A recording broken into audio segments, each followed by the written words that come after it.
Y luego también el generar, lo que antes comentaba, que supone una ambientación a nuestro vehículo. Darle, si es posible, una atmósfera. Para eso es imprescindible el criterio que les comentaba de visualizar el modelo. ¿Qué queremos? No hace falta rebozar un vehículo en barro, no hace falta dejarlo total y absolutamente oxidado, pero lo que sí hace falta, insisto, es que nosotros tengamos un plan de trabajo para definir un poquito todo lo que es los efectos, vamos a llamarle efectos artísticos, porque no deja de ser una recreación artística y con materiales artísticos como son verdaderos acrílicos de base agua. En este caso vamos a hablar de acrílicos, pigmentos, acrílicos en tubo, pigmentos de baja granulación, acrílicos en tubo que vamos a utilizar exactamente igual como si fueran óleos, con la gran ventaja de que no tenemos ningún problema ni de olor, ni de un proceso largo de secado, ni nada que nos pueda evitar trabajar con cierto ritmo de programación en un tiempo en el cual nos gusta ver unos resultados, y unos resultados rápidos, ¿no? En este caso, por ejemplo, vamos a comenzar con la idea de qué es lo que nosotros vamos a intentar recrear. En este caso aquí, por ejemplo, tenemos un vehículo civil, un Ford BB a escala 1:35. Evidentemente ya hay toda una serie de criterios que debemos tener en cuenta. La caja de carga es una caja de madera, era madera de baja calidad. Olvidémonos de lo que era un roble o material de madera noble para recrear una caja de carga en un vehículo de trabajo o un vehículo de campo. Era una madera ruda y desgastada y con una baja calidad de imprimación. Todo esto que ocurre, esto presupone una información para nosotros. Siempre, insisto, debemos informarnos, debemos documentarnos, pensar qué ha ocurrido, cómo ha ocurrido y por qué el resultado es este. Si yo, por ejemplo, trabajo desde el punto de vista de lo que es, por ejemplo, una caja de carga desgastada, evidentemente, ¿cuál es la zona de la caja de carga que estará más desgastada? Lógicamente, la zona más requerida, la parte central y la parte más próxima al portón. ¿Por qué? Porque depende de qué tipo de carga utilices, ese desgaste se pronuncia muchísimo más en unas zonas que en otras. Si alguien ha conducido vehículos, esto lo sabe.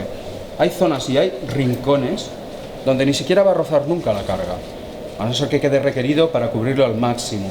Estos pequeños detalles nos van a ayudar ya a interpretar lo que es un proceso de weathering, un proceso de envejecido, dentro de lo que nosotros vamos a interpretar con nuestro vehículo. Nosotros además vamos a trabajar teniendo en cuenta toda una serie de conocimientos para plasmar esa idea. Por ejemplo, en este caso la base se realizó con los mismos colores que se han trabajado la chapa, pero la chapa tiene un acabado satinado. Se ha mezclado con barniz brillante para dar una sensación precisamente metálica. Tampoco quiero que tenga un brillo de laca. Esto es un modelo a escala 1:35, no es un modelo estático ni es un slot en el sentido de que quiero representar un vehículo civil en un perfecto estado de entretenimiento y de limpieza. Esto va a ser un vehículo de carga y de trabajo.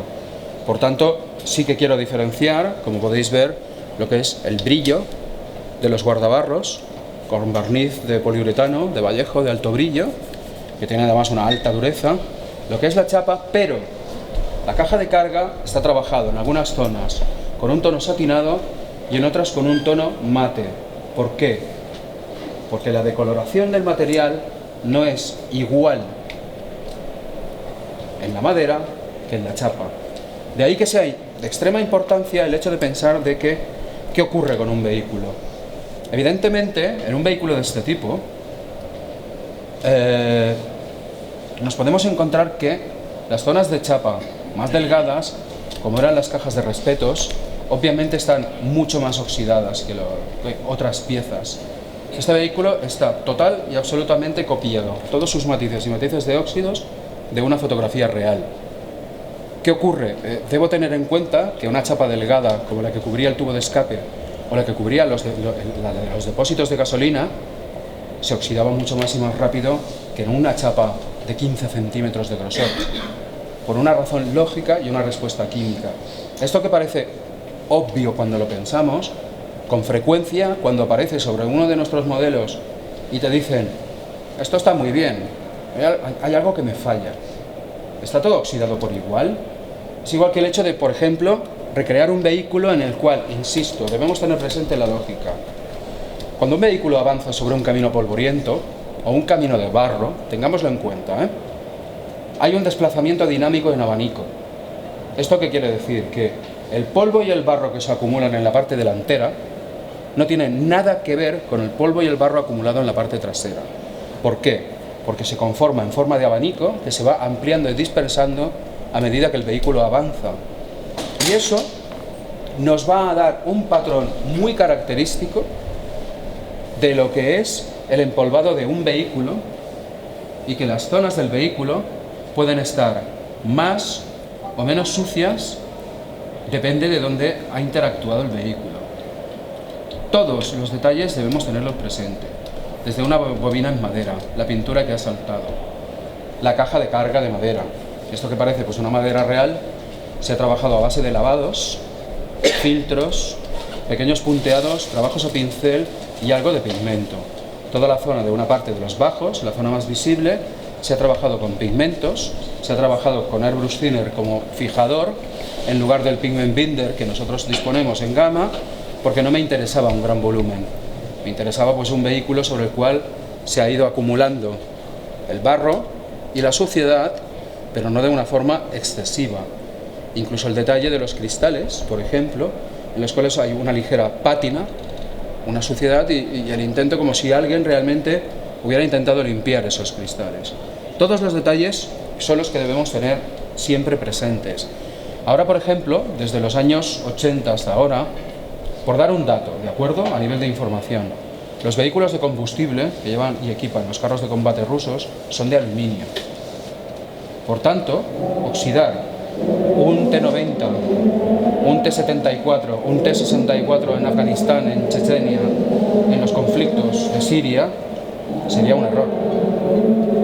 El aluminio no se oxida fácilmente. Se han encontrado aeroplanos japoneses en la selva, con casi 80 años de antigüedad, son de aluminio y el aluminio está todavía brillante. Degrada muy difícilmente el aluminio. Como máximo puede matearse, como máximo puede cambiar de tono, puede incluso virar a un punto anaranjado, pero olvídense del óxido que nosotros podríamos encontrar sobre una chapa. En este caso, disponemos de sets con diversos tonos de óxido. ¿Por qué? Porque el óxido tiene muchos tonos, desde matices anaranjados, matices violeta, matices azulados, matices ocre, matices rosados. O sea, debemos intentar también no ser simplistas en nuestros planteamientos. De ahí que, insisto, una buena maqueta, un proceso de weathering o de envejecido, o como prefiramos llamarle, lo que pasa que envejecido supone un tramo de tiempo que ha alterado la pieza, y realmente con un simple proceso de suciedad lógica, incluso ahora mismo salimos a la calle y cualquier vehículo contemporáneo con una buena calidad de pintura, hay suciedad, rastros de aceite, suciedad incrustada, puntos de grasa en los bujes de las ruedas, restos de combustible en el boqueler de carga. Todo eso podemos verlo ahora mismo. Y todo eso podemos representarlo, porque aquí nos encontramos con el depósito que daba la carga de aceite, aquí tenemos el tapón del radiador, tenemos zonas de lo que es en la zona de carga que comentábamos antes. Un patrón de respuesta. Debemos conocer un poco la maqueta, la naturaleza y cómo la mano del hombre y la naturaleza también en un entorno definido pueden cambiar todo lo que es la respuesta de lo que es pintura y materiales. En algunos casos, evidentemente, podemos encontrar hechos aleatorios.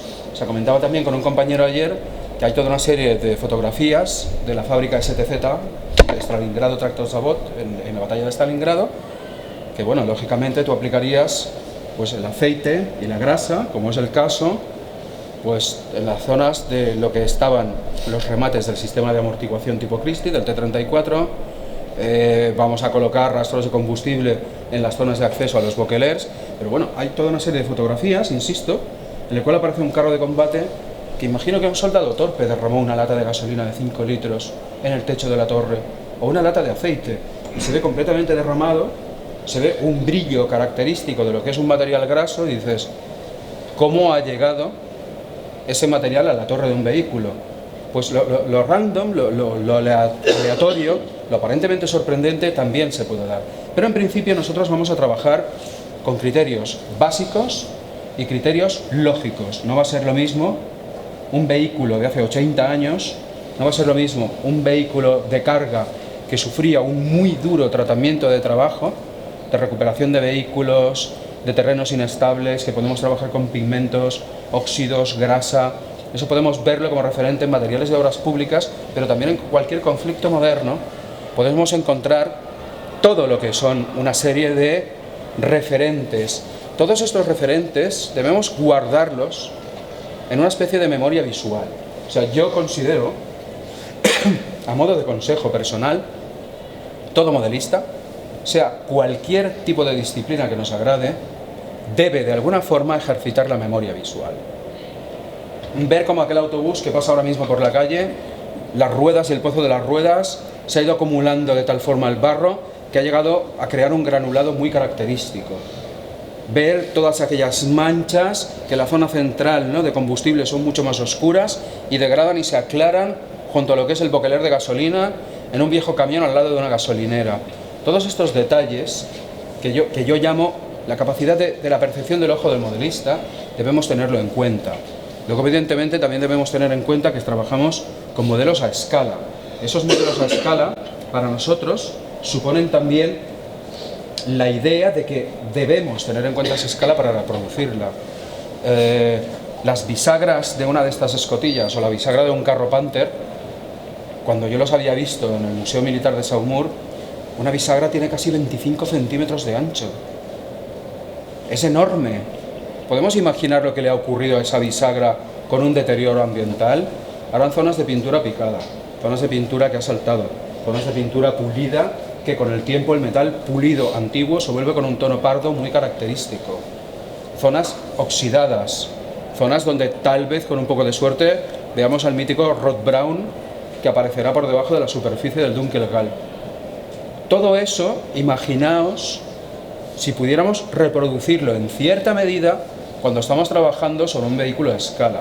Hay algunos modelistas como Phil Stutzinkas, Staff Sneers, Lester Plastic, que lo trabajan y a veces se demoran en trabajar un efecto en una escotilla por ese preciosismo, por ese tipo de trabajo, meses. O para hacer una escotilla se tiran una semana completa. O sea, ese preciosismo luego redunda en beneficio de lo que es el modelo, hasta tal punto que le vemos un realismo que para nosotros es especialmente atractivo. Nosotros ahora, por ejemplo, vamos a trabajar con toda una serie de lavados dentro de la caja de la carga del vehículo. Vamos a empezar por ahí. ¿Por qué?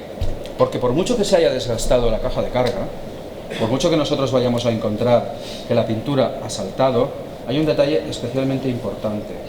¿Cuál es? Que por mucho que se haya saltado la pintura, en lo que son las hendeduras de los tablones, ahí queda la pintura. Nadie ha introducido un cuchillo para intentar hacer saltar la pintura entre tabla y tabla. ¿Comprendéis a lo que me refiero? Por tanto, todo ese trabajo yo puedo reproducirlo utilizando lavados. Un lavado no deja de ser una mezcla con una alta proporción de pintura y pigmento, pero sobre todo de lo que es agua y diluyente. Eso me va a permitir conservar, porque son totalmente transparentes, todo lo que es el trabajo previo que yo he hecho, pero le da una profundidad en la cual yo puedo trabajar para que ese sombreado natural de la zona azul esté presente en lo que yo he hecho y no se pierda ese detalle previo. No me gusta el efecto, o lo veo excesivo, por cierto, este tipo de lavados, los lavados al agua, secan muy rápido. Y entonces podemos decir, hemos tenido un problema, me ha generado un cerco, o simplemente no estoy contento con el resultado. Bueno, pues no hay problema. Vamos a dejarlo secar. Vamos a dejarlo secar deliberadamente, a ver si tenemos suerte, y seca rápido. Y vamos a seguir, pues por ejemplo, sombreando lo que serían las zonas más cercanas a los refuerzos metálicos.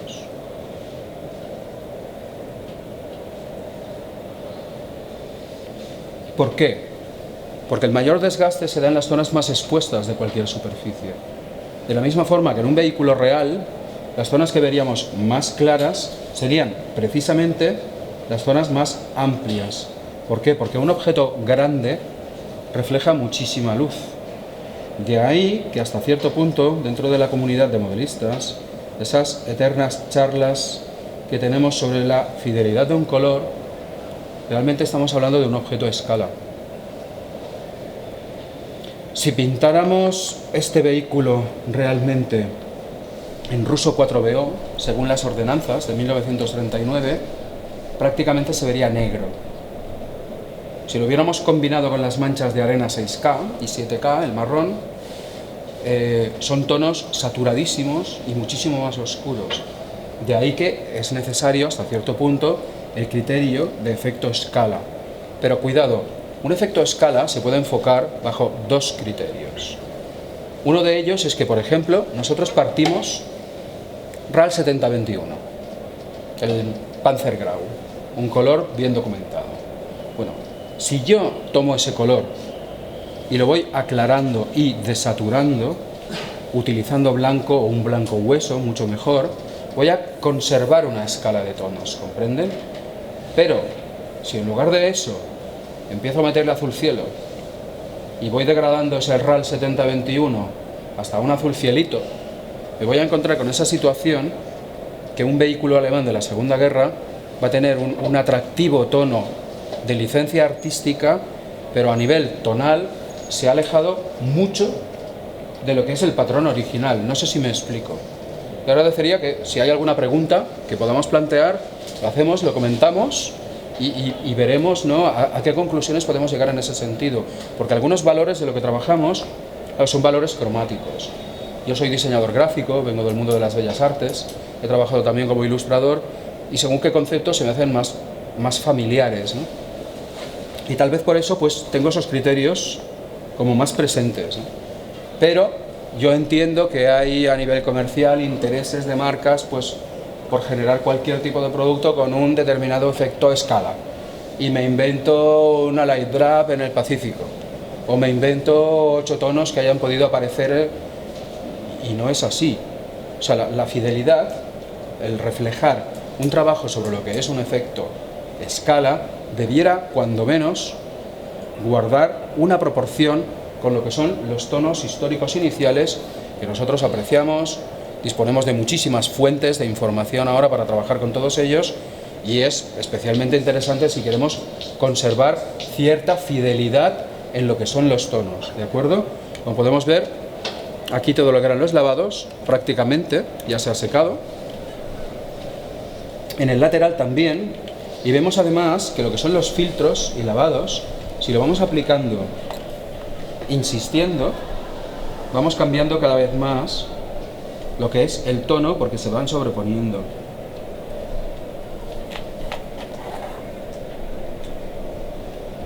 Y ya hemos conseguido un efecto que antes no teníamos. Vemos además un detalle. Conservamos lo que es la escala tonal, pero hemos conseguido una variedad. O sea, hay una variedad con lo que sería el aspecto de la madera. ¿Por qué? Pues porque cada pieza de madera responde de forma individualizada a lo que es un patrón de... Esto no es un elemento uniforme, es un elemento orgánico y como tal tiene una respuesta aleatoria en muchos casos. Es incluso el manipulado de piezas, ¿no? Teníamos un camión de recuperación en el ejército, aquí en la avenida de Extremadura, en Madrid, y era muy curioso porque de los 3 cierres de carga del portón trasero, el derecho y el central estaba el acero pulido que comentábamos, el típico tono, el pardo de acero oscuro y brillante. El de medio quedaban restos de pintura, de ese caqui español, verde español, y el de la izquierda estaba casi nuevo. ¿Por qué? Pues bueno, yo un día lo observé y eran por pautas que un ser humano tiene cuando interactúa tanto la naturaleza como el ser humano sobre un objeto. Bajábamos, dábamos la vuelta, subíamos a lo que era la acera, porque siempre lo dejábamos en el mismo lado en lo que eran los hangares, y como íbamos por la derecha, clac, clac, soltábamos casi siempre las primeras pinzas, siempre, de la derecha y del centro. Y la del extremo casi prácticamente ni se tocaba, le hacías así, fuera, y ya está. Entonces tú mirabas el culo del camión y ya tenías una asimetría, que eso reflejado en una maqueta daría una riqueza. ¿Por qué? Porque le daría un criterio de verosimilitud, ¿no? Bueno, pues esto ya lo tenemos seco, prácticamente. En el caso que dijéramos, me gustaba más antes que se veía el tono de la madera más crema, pues bueno, pues no hay problema. Pues en este caso simplemente es retomar el airbrush thinner, porque de la misma forma que se utilizan lavados, óleos de base de esmalte o de base óleo y lo usamos y corregimos con esencia de trementina o aguarrás, pues lógicamente estamos hablando de verdaderos productos de base agua, acrílicos, en los cuales la herramienta de trabajo es el diluyente. Y con diluyente podemos corregir lo que son cercos, podemos trabajar todo lo que son las vetas con las que hemos trabajado, podemos retirar lo que es el producto con muy interesantes resultados.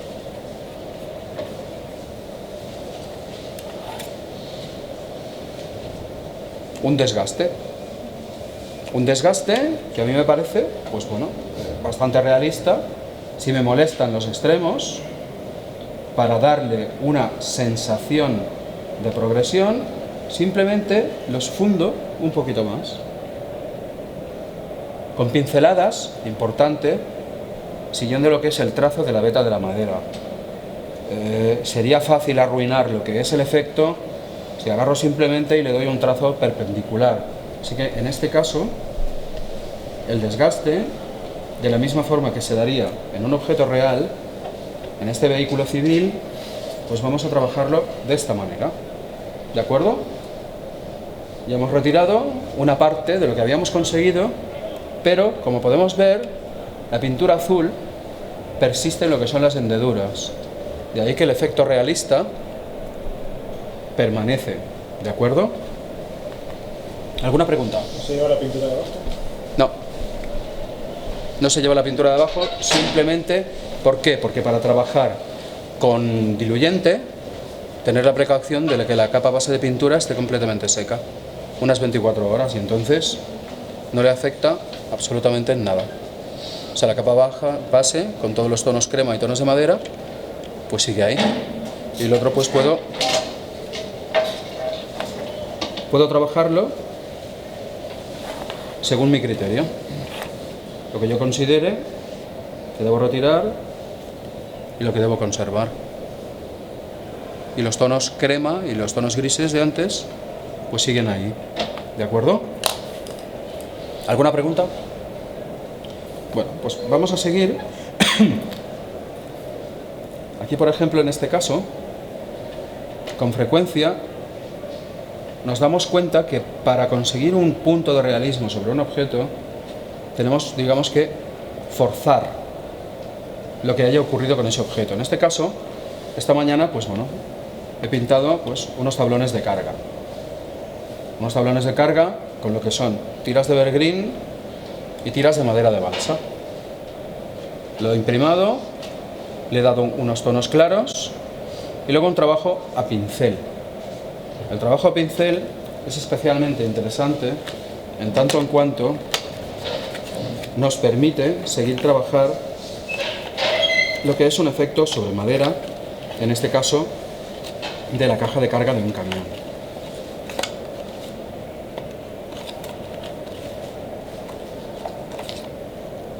Seleccionamos una escala de grises y de tonos crema que nosotros pues ya teníamos preparados y diseñados en forma de set.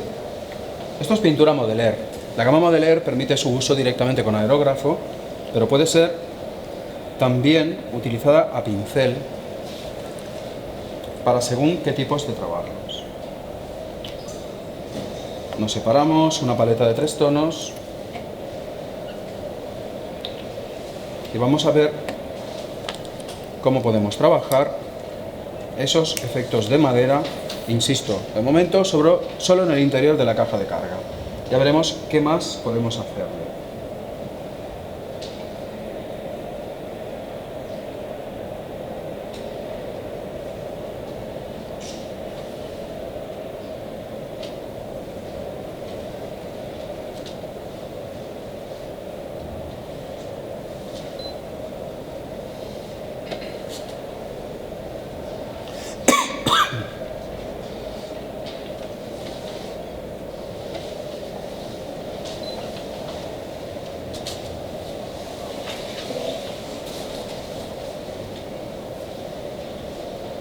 No debemos olvidar que estamos trabajando sobre un modelo a escala y aún así estamos reproduciendo, o vamos a intentar reproducir, toda una gama de texturas en las cuales poder representar texturas naturales. En este caso vamos a seguir lo que es la veta de la madera, siempre, realizando todo lo que es una serie de punteados y de aclarados. El trabajo puede parecer tedioso, pero podemos hacerlo tablón por tablón. ¿Por qué? Porque cada parte realmente tendría un tipo de respuesta y un tipo de desgaste diferenciado.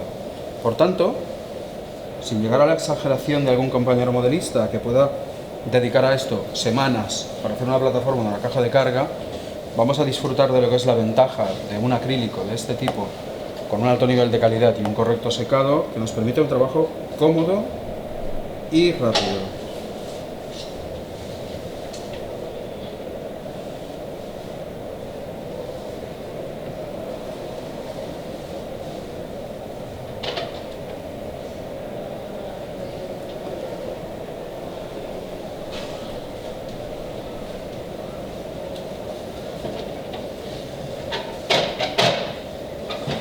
Vemos también cómo el patrón de lo que nosotros intentamos reproducir pues va generando esa sensación visual de refuerzo que lo más desgastado se presenta en el centro de la plataforma de carga.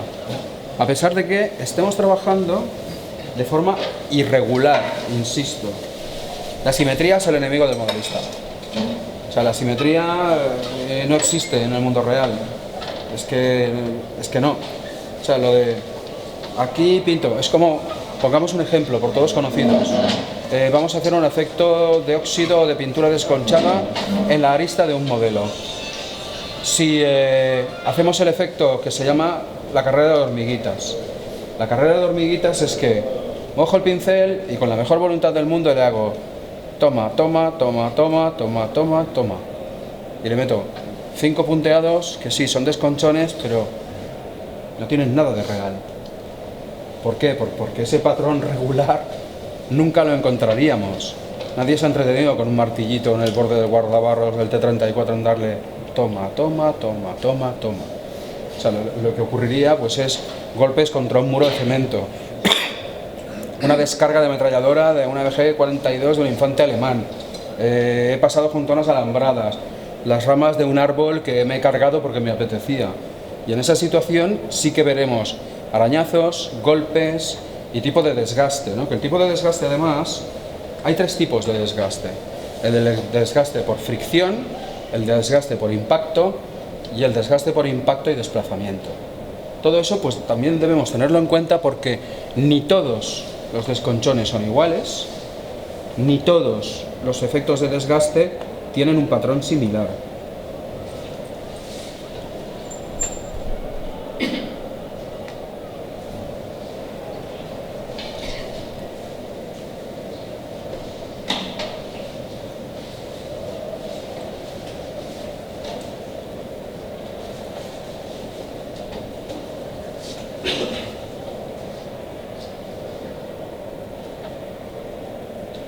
Y bueno, pues hasta el punto que nosotros, la caja de carga.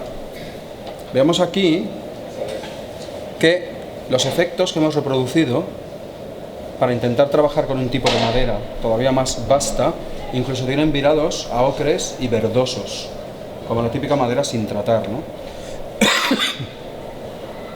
En este caso estamos hablando de una madera de supuestamente una mayor calidad, pero que el desgaste se ha producido de forma similar.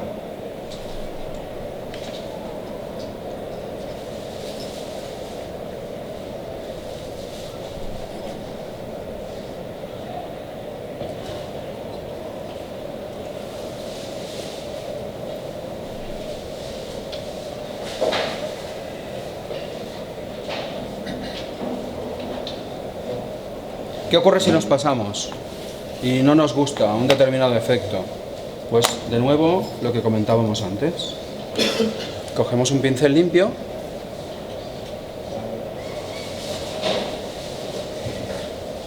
lo empapamos suavemente con thinner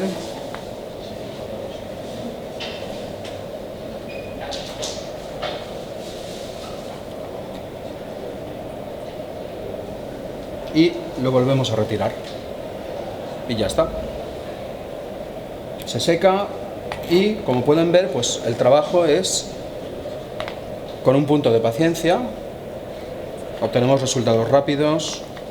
Los criterios de trabajo, recomiendo siempre trabajar por capas, o sea, cuando hacemos un efecto de weathering. Y además, no olvidemos que debemos responder a un plan previo, a una planificación previa de qué es lo que yo quiero mostrar, ¿de acuerdo? Aquí, en las zonas de lo que son las aristas, sí que podemos trabajar como antiguamente se trabajaba el pincel seco. ¿Por qué? Porque es una zona muy requerida. Abro el portón, agarro y tiro. Por tanto, esa zona estará siempre más desgastada que no la parte inferior de lo que es el portón, porque simplemente esa es una zona de fricción, pero fricción regular. Desplazo el portón al bajarlo de los laterales y entonces ahí se va a dar una fricción que no se da en la arista. Todas estas reflexiones, planteamientos para luego reproducirlo en pintura, suponen simplemente un análisis previo de lo que es el vehículo. Y eso es necesario cada vez que enfrentemos un proyecto modelístico. Cualquier modelo que nosotros vayamos a pintar, cualquier modelo que tengamos sobre la mesa, cualquier proyecto, cualquiera, supone de verdad una investigación previa de cómo voy a plantearme su aspecto. ¿De acuerdo? Esto a nivel docente supone que estamos compartiendo algo que no es que lo diga yo, ni mucho menos. O sea, cada uno de nosotros tiene una aproximación, tiene un criterio y tiene una percepción de aquello que vemos. Pero, insisto, esa lógica de interpretación no debe caer en la subjetividad. No podemos decir, lo pinto así porque a mí me gusta. Si pretendes que otras personas interactúen valorando tu maqueta con un valor objetivo, debemos tener en cuenta que debemos aceptar críticas, visiones de terceros que a lo mejor ven lo que tú no ves, y eso nos enriquece. Todos aprendemos, y todos aprendemos constantemente. De tal forma que la observación, la documentación, la fotografía, San Google, libros, publicaciones, todo eso nos va a ser de gran ayuda. Luego, evidentemente, lo que sí nos vamos a encontrar son técnicas, porque estamos usando lavados, estamos usando una pintura supuestamente dedicada para aerografía, pero que nos da estos trabajos sutiles, trabajando lo que es textura de madera en una base, y todo eso supone un dominio de técnica. De la misma forma que, por ejemplo, nosotros podemos hacer un efecto de óxido dentro de lo que son los cierres, pues utilizando un lavado de óxido, ¿no? Que para eso está. O sea, el concepto de lavado además supone toda una serie de trabajo de interpretación de la pieza, ¿no?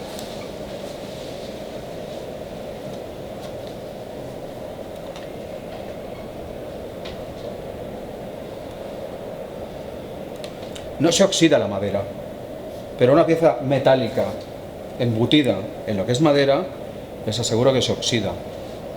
Todo lo que es la periferia de la pieza se oxida. Un barco de madera no se oxida, pero todo lo que son penoles, imbornales, agarres, fijaciones, las zonas del timón, toda pieza metálica genera a su alrededor una difusión de lo que es un efecto del óxido. Por tanto, el óxido estará ahí y estará presente. Obviamente no se oxidará directamente la superficie, pero el tono, el matiz del óxido, sí estará allí presente y sí que es un elemento que nosotros podemos representar según nuestro criterio.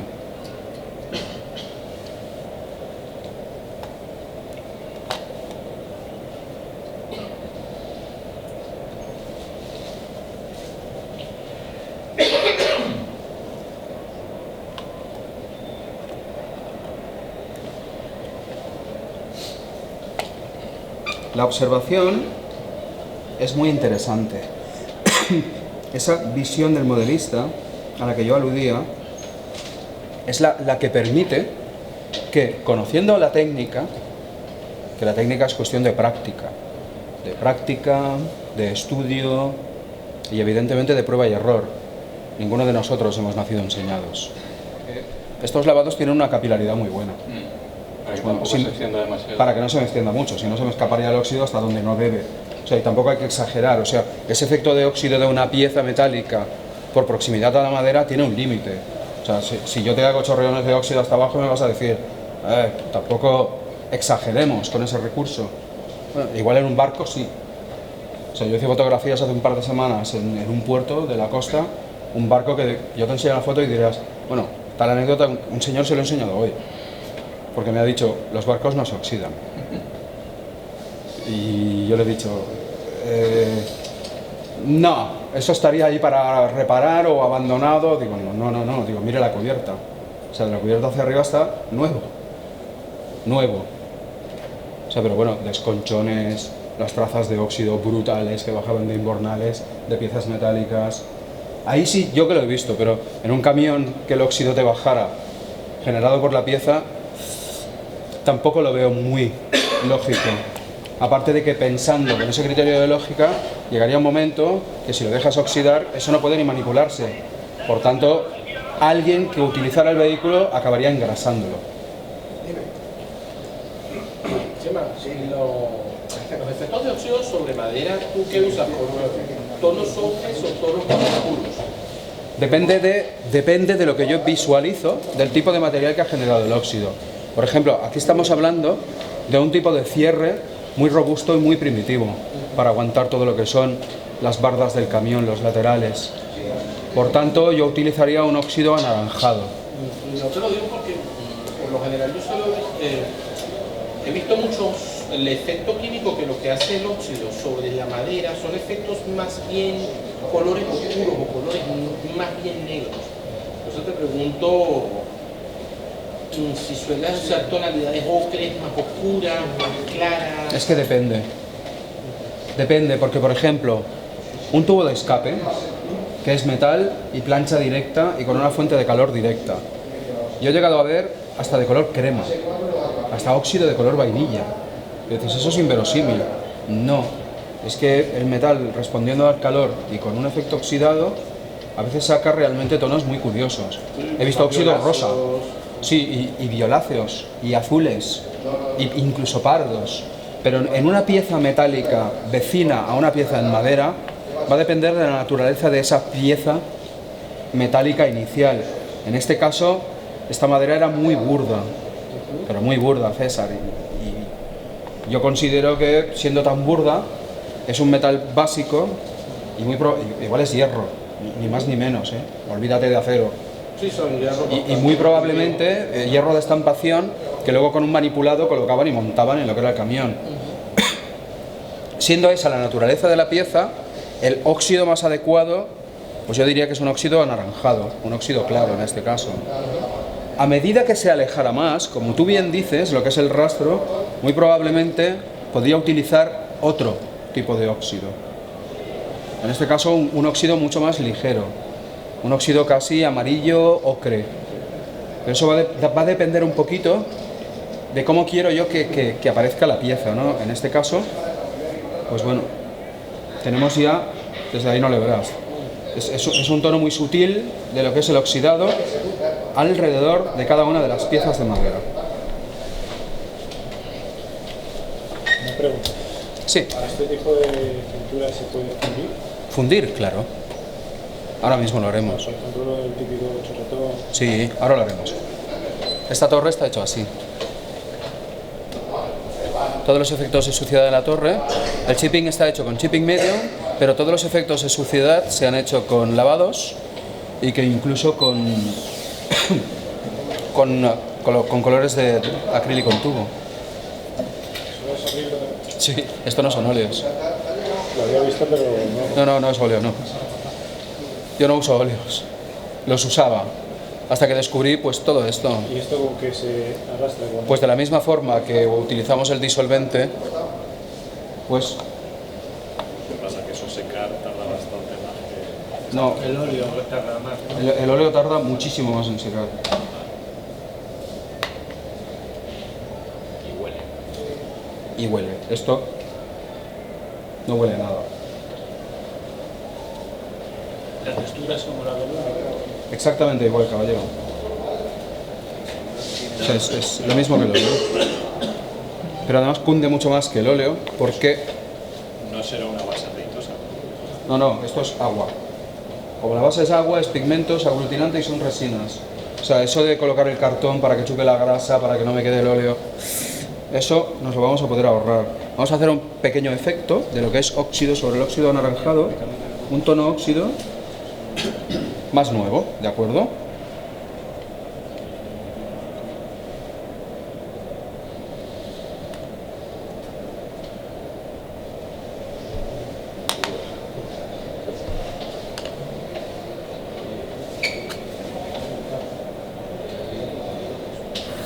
Es con cine, ¿no? Sí. Me parecía que estaba pidiendo guerra, así.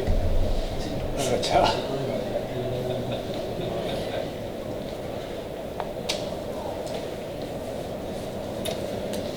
Con el tine. Exactamente igual que si habláramos de óleos.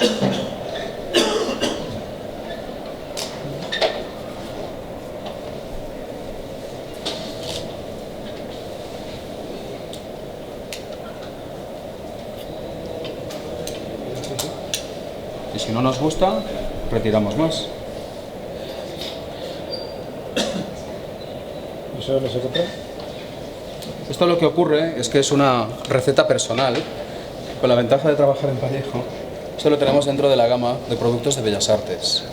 Y esto es de la gama Artist Colors y son simplemente acrílicos en tubo. Y un día que yo había trabajado hace muchos años con óleos, de la gama 502 Afterlook, me gustaban especialmente, ¿no?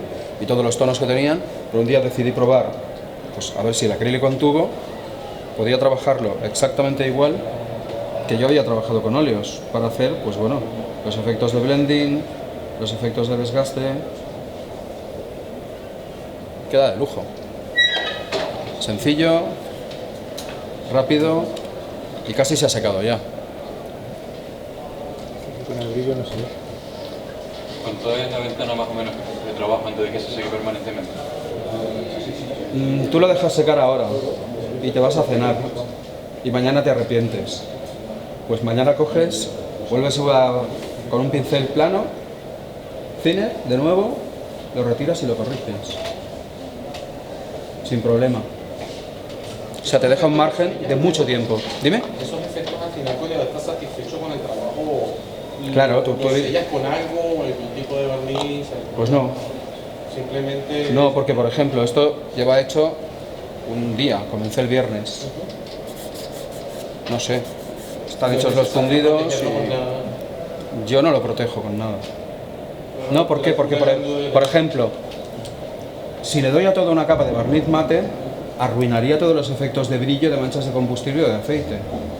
Si le doy con una capa de brillante, voy a arruinar todas las zonas que yo he intentado trabajar en mate con la suciedad de lo que supone el vehículo.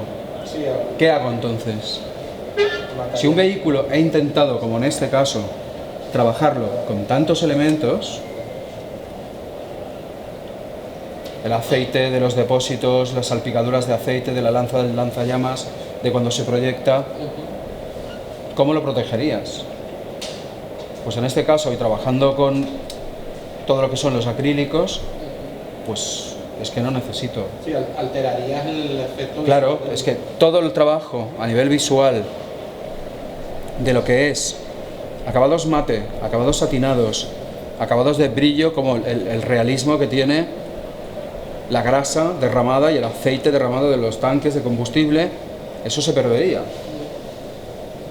Como perdería también zonas mate que me interesan al lado del lettering, del eslogan, o un detalle, por ejemplo, los faros, las ópticas en los vehículos rusos de la Segunda Guerra se manipulaban y se mecanizaban aparte.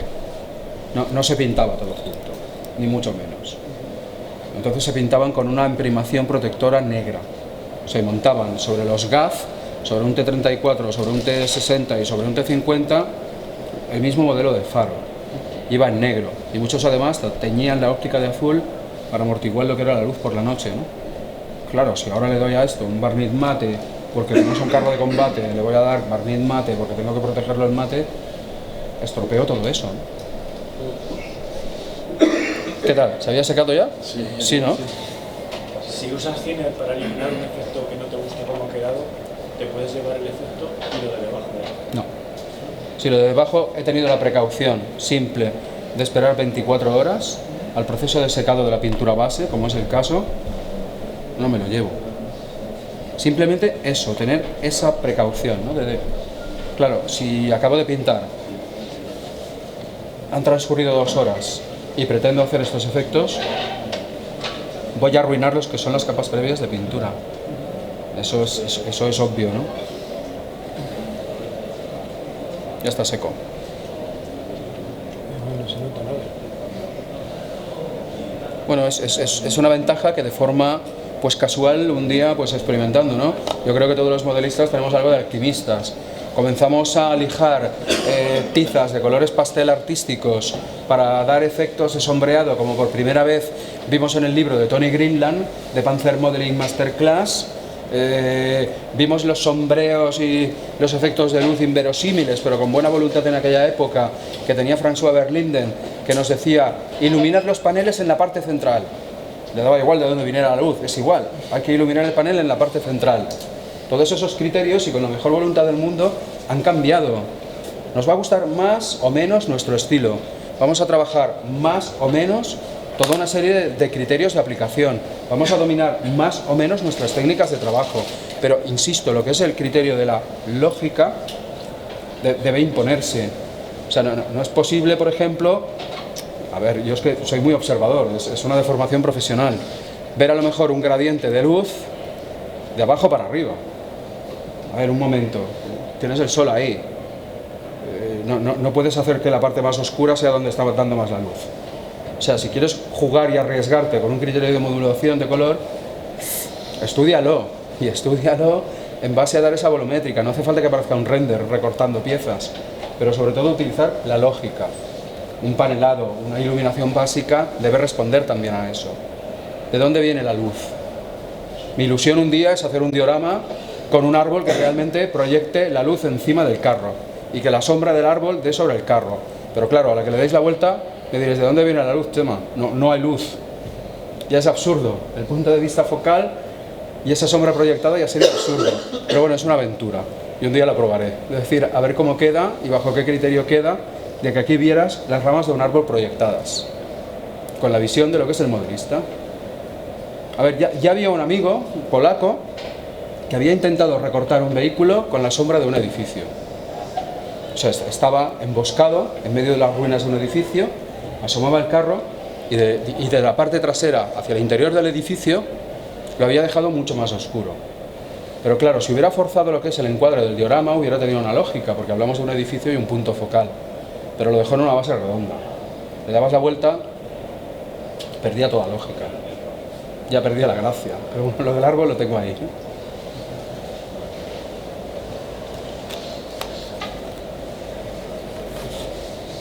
¿Alguna pregunta acerca de cómo vamos con...? Bueno, yo, perdón, pero el tema que comentabas, el tema de barniz, no barniz Yo no. A veces barnizo en un caso puntual, como por ejemplo colocar alguna calca. Pero por ejemplo, hay algunos productos. Antes yo usaba Set y Sol, los míticos de toda la vida. Yo tenía hasta pelo cuando Set y Sol estaban en el mercado y podías trabajar, y eso era mítico, ¿no? Aún guardo por casa, como un oro en paño ahí los dos potitos. Pero dentro de Vallejo, pues bueno, me presentaron hace unos años el Decal Fix y el Decal Softener. Fix, que puedes usarlo de fijador, preparas la superficie, pintas la superficie o aerografías la zona sin barnizar, pones la calca y encima el softener. El softener tiene una pequeña proporción de alcohol que va ablandando la calca y puedes entonces adaptarla a remaches, hendeduras, queda muy bien adaptado. Eso se seca y se acabó el tema. Si quieres, puedes barnizar como una capa final de protección, pero no hace falta barnizar en este caso. Tengo un amigo, conocido modelista portugués, José Brito, que le gusta mucho. Le gusta mucho el producto, pero para asegurarse la jugada, pues todavía no se ha quitado de alguna forma del recurso de, para evitar el silvering, que es la visión del soporte feo de lo que es la calca, aplica una capa de barniz brillante de base. Tengo que decir también que eso depende en gran medida de la calidad de las calcas. Yo he llegado a coger una calca de Tamilla sobre los eslogans famosos, ¿no?, de Poveda Budet Zanami en la torre de un carro, y es que literalmente no verse el soporte. Y bueno, yo he utilizado calcas de Veda que aquello no se iba, pero es que ni con soplete de acetileno, el soporte de la calca. Ya creo exagerado que dices, ¿arranco la calca y compro dry transfers o qué hago con ella?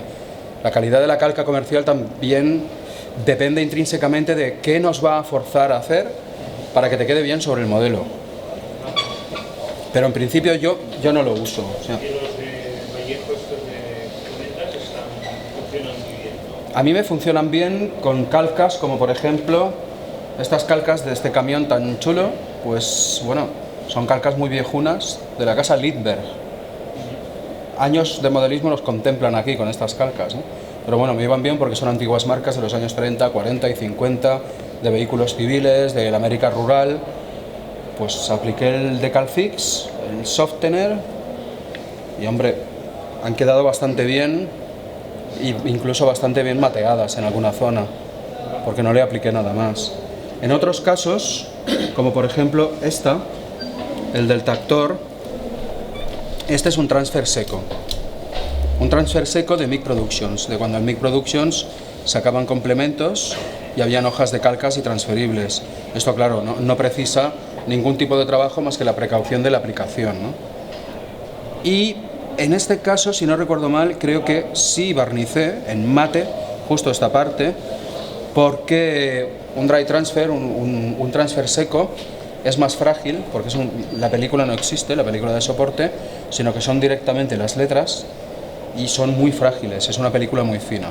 Y para darle una protección adicional, pues yo trabajé para darle esa sensación final mate, propiciada por la suciedad, no porque la chapa fuera mate. A ver, muchas veces los modelistas, cuando hablamos de un proceso de weathering, pensamos de inmediato en, ¿y esto es mate? No.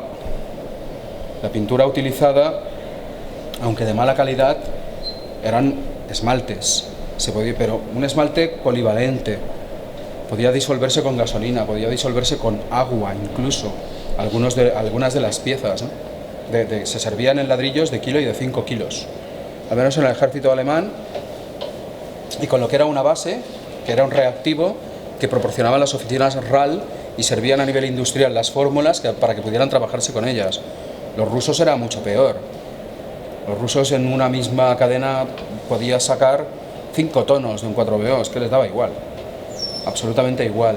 Por eso el tema del color y del acabado, no sé, para un desfile, ¿no?, cuando la ocupación de Francia, los alemanes cogían trapos, los empapaban con gasoil y lo frotaban por encima del Panzergrau. Así brillaba tanto que daba la sensación por reflexión de la luz que el Panzergrau prácticamente era negro.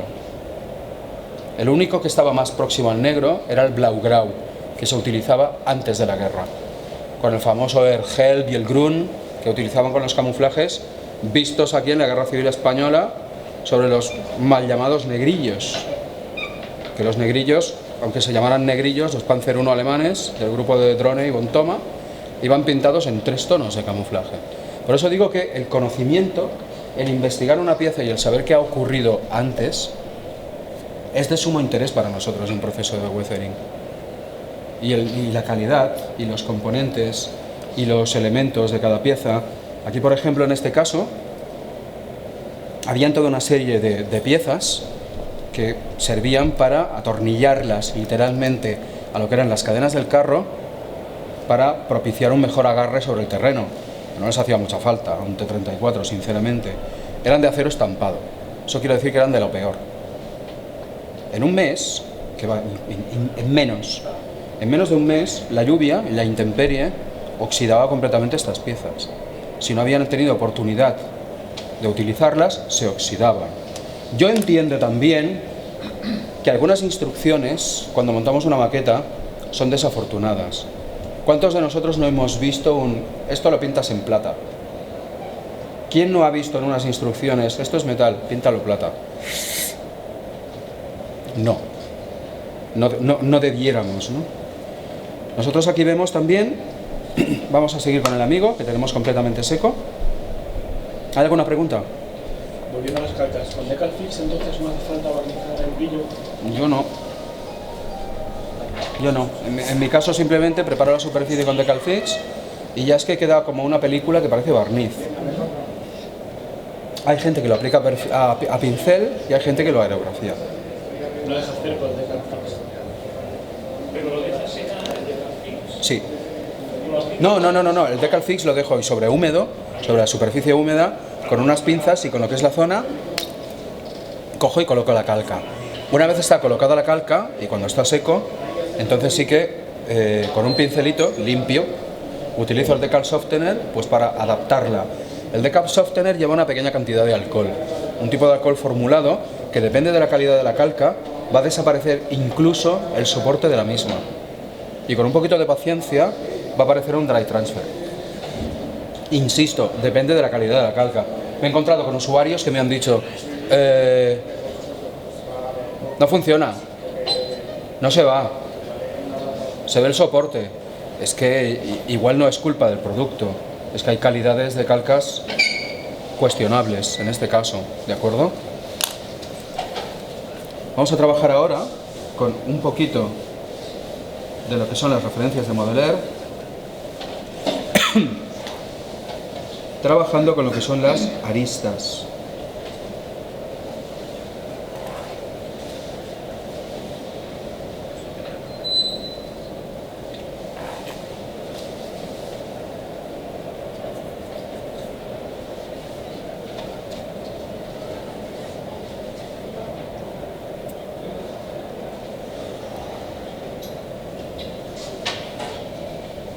Aquí sí que podemos jugar incluso un poco con lo que es la idea del pincel seco. ¿Por qué? Porque me interesa que en algunas zonas esa sensación de madera que aparece por la fricción y el desgaste sea más evidente.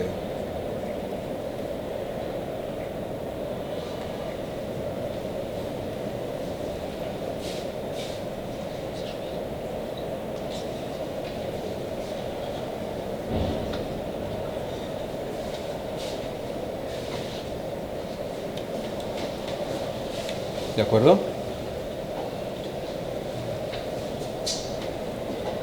Y esto se hace utilizando una referencia de Modeler, que se supone es para aerógrafo, insisto, pero por los tonos y por el diseño de lo que es el set que escogimos, toda esa serie de matices, va a ser perfecto para lo que nosotros queremos generar como procesos de desgaste en un vehículo de estas características.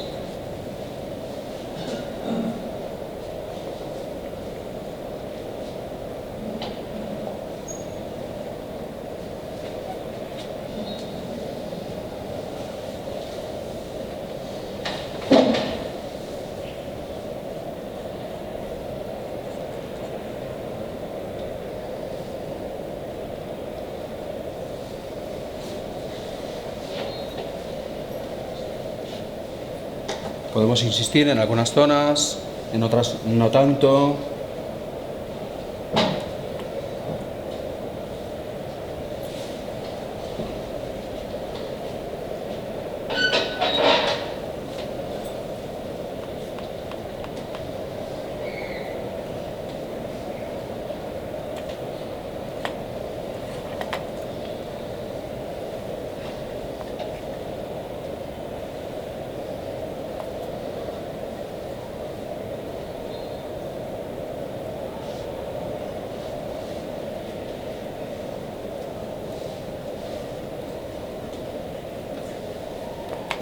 Hasta conseguir, pues bueno, un efecto irregular de lo que es el desgaste de la madera.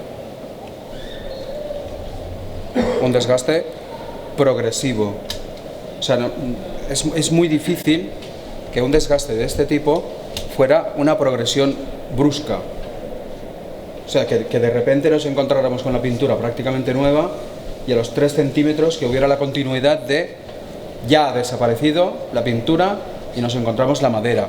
De ahí que necesitamos trabajar con paciencia, que nos ayuda bien el pincel seco, que no tenemos por qué desterrarlo de nuestras prácticas. Nadie ha hablado que el pincel seco esté obsoleto. El pincel seco es muy respetable. A ver, evidentemente, yo no me pintaría un carro entero como este a pincel seco,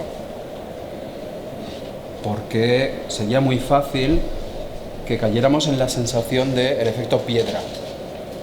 Parece una piedra con unas aristas resecas y sin profundidad, porque estamos forzando muchísimo lo que es el efecto de luz y sombra, y forzando muchísimo además lo que son los tonos respecto a lo que es la profundidad del modelo. Pero, en un caso como este, a nosotros nos va de lujo.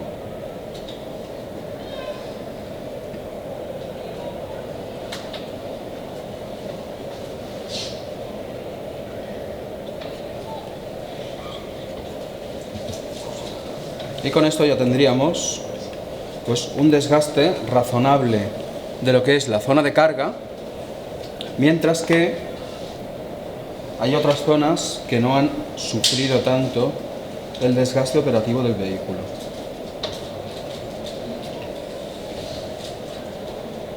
Ahora la pregunta es obligada. Venga. No te llevas a la lógica. Has empezado con eso. ¿Qué es lo que cargas? En este caso, sólidos. ¿Pero sobre qué vas? O sea, ¿qué bidones? ¿Qué es lo que metes? Sólido puede ser un bidón vacío. Un bidón vacío me dejaría un patrón muy determinado. Claro. Y sobre todo si lo dejara en vertical. Y me dejaría patrones de aceite que luego reproduciríamos. O sea, el metal haría huella en la madera, correcto. El metal dejaría huella en la madera, pero simplemente con lo que serían objetos de carga desde sacos, que el saco, lo que es la arpillera, funcionaría como una verdadera lija. Una lija. ¿De acuerdo? Aquí Porque primero lo has dejado en la arena. lo has dejado en la arena, pero el mismo material Y ahora lija. friccionaría. El desplazamiento, evidentemente, cualquier persona que trabajara arrastraría lo que es el saco. Por tanto, nos daría un patrón muy determinado de arrastre y desgaste en unas zonas muy concretas. Por ejemplo, si habláramos de un camión que constantemente trabaja con una carga larga y determinada de tablones, porque ese es su trabajo, resulta que en la parte posterior de la cabina prácticamente no habría desgaste alguno, pero el trabajo principal de desgaste estaría en el apoyo de la cabina. O sea, es simplemente observar el contexto de realidad del objeto.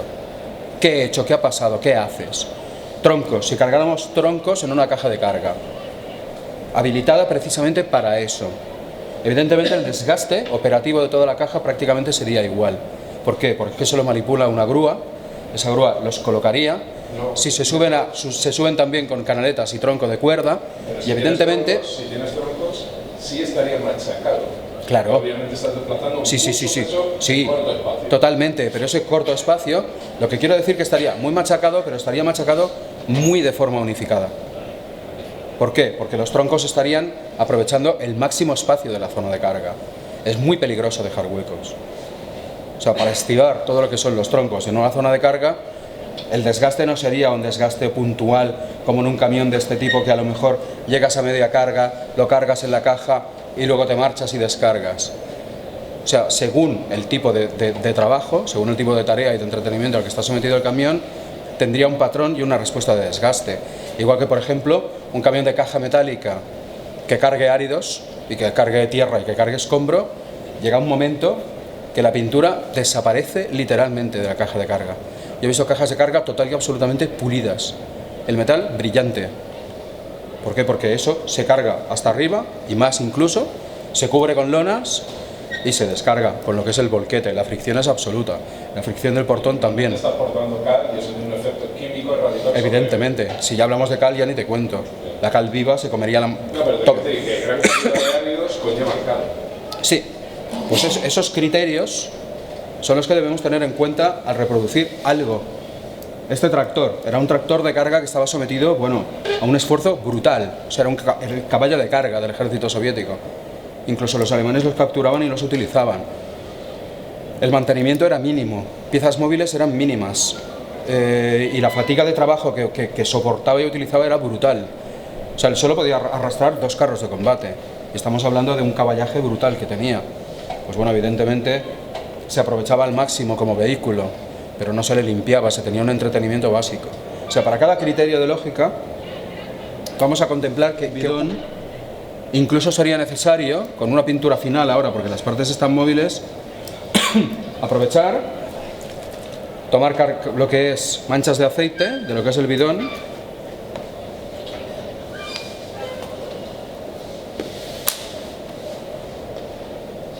y marcar la caja de carga.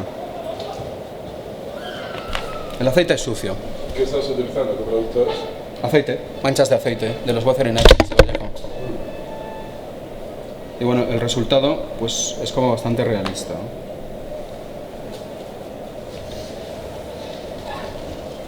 Esta serie es muy buena, sobre todo para los verdes rusos y todo eso, muy buena. Muchas gracias. También que muchas veces es un poco difícil seguir un criterio de cómo haces un vehículo. No es lo mismo un camión que se dedica a una tarea específica a un camión pequeño de este tipo que se dedicaba a múltiples tareas, transportaba múltiples tipos de carga. O sea, una góndola que transporte maquinaria de obra tiene un desgaste muy específico, Sí. se usa solo para eso. Y el padrón de desgaste que tiene es... pequeño, Lo que está diciendo es que se amplía el desgaste, no está quitando desgaste, está sumando desgaste. No, exacto. La lógica está sumando desgaste. Sí, pero llega un momento que al mezclar tantos tipos de carga, Claro, llega un momento que es como si mezclas mucho Entonces, color, al final estamos y seamos felices, como decía... O sea, Yo Borja, llevaba bañeras de transporte, que lo mismo llevaba rocas, que lo mismo llevaba áridos, que lo mismo Por llevaba... ejemplo, antes estabas hablando de los brillos satinados y demás, ¿no? Y esa especie de locura. Pero claro, nos olvidamos de lo que es el grano y la escala. Entonces, todo eso llevado a 1.35 no existe. Simplemente es que no existe. Que el brillo mate, satinado, es 1.35. 1350. Pero tú cuando haces eso, ¿cuántas cargas lleva el vehículo? Una, dos, No, te quiero decir, 200.000. el brillo mate, el concepto, es que no existe. Bueno, realmente te puedo decir que en un vehículo... En escala no existe. En un vehículo nuevo, yo he visto una cadena de montaje de T26 y brillar el vehículo. No es ese. A lo que se refiere No. es que Es física, por es ejemplo. difícil cuantificar lo que son brillos más que satinados, porque básicamente en la escala real no existe. Lo que dice él es que existen matices de brillo, desde un matiz ultra brillante a un brillo totalmente apagado o inexistente. Es como cuando hablamos Eso se de aplica mucho colorimetría. el criterio en la pintura automotriz. Cuando No se hablamos de habla colorimetría, tú ese tienes tu brillante, colorimetría, él tiene la suya, yo la mía, Berlín tiene la suya. Jamás llegaremos a un punto de acuerdo. es complicado. Es que de momento ya ninguno de nosotros ve las cosas igual. O sea, ese matiz de verde, ¿por qué? Por una base biológica. El número de bastoncillos y de células que tú tienes en el interior de tu ojo son totalmente distintas a las mías. Vamos a ver un matiz de verde que vamos a consensuar que es el mismo. Cogeríamos una gama de Pantone y llegarías a decir, creo que es este, pero seguro que yo no lo veo igual que tú. Ahora, sí debo decirte que yo he visto fotos y referencias de cadenas de montaje de vehículos Sí, yo también. salir y totalmente brillantes, nuevos y con un punto de brillo, te diría más bien satinado debido a la reflexión de la luz. Evidentemente un vehículo operativo de este tipo conservaba partes satinadas, partes brillantes, y eso todavía podemos reproducirlo a escala. ¿Por qué? Porque lo que es la suciedad, refracción de la luz y calidad de brillo son reproducibles a escala, pero siempre dentro de un criterio de lo que es la realidad. Ese brillo absoluto que yo he encontrado en 15 fotos, te soy sincero, 15 fotos son contadas.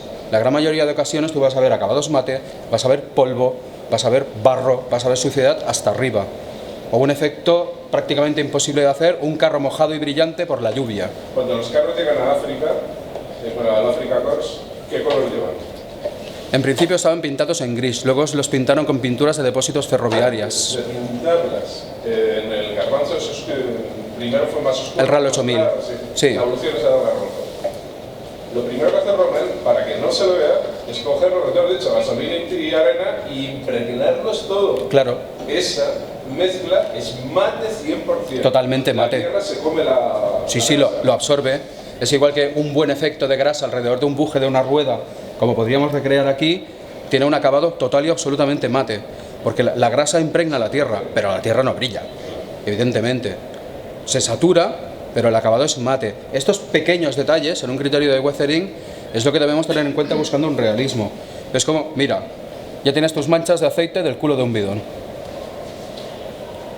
La verdad que todos los productos de aceite son muy buenos, muy buenos. O sea, el patrón de lo que ocurriría manipulando bidones Claro.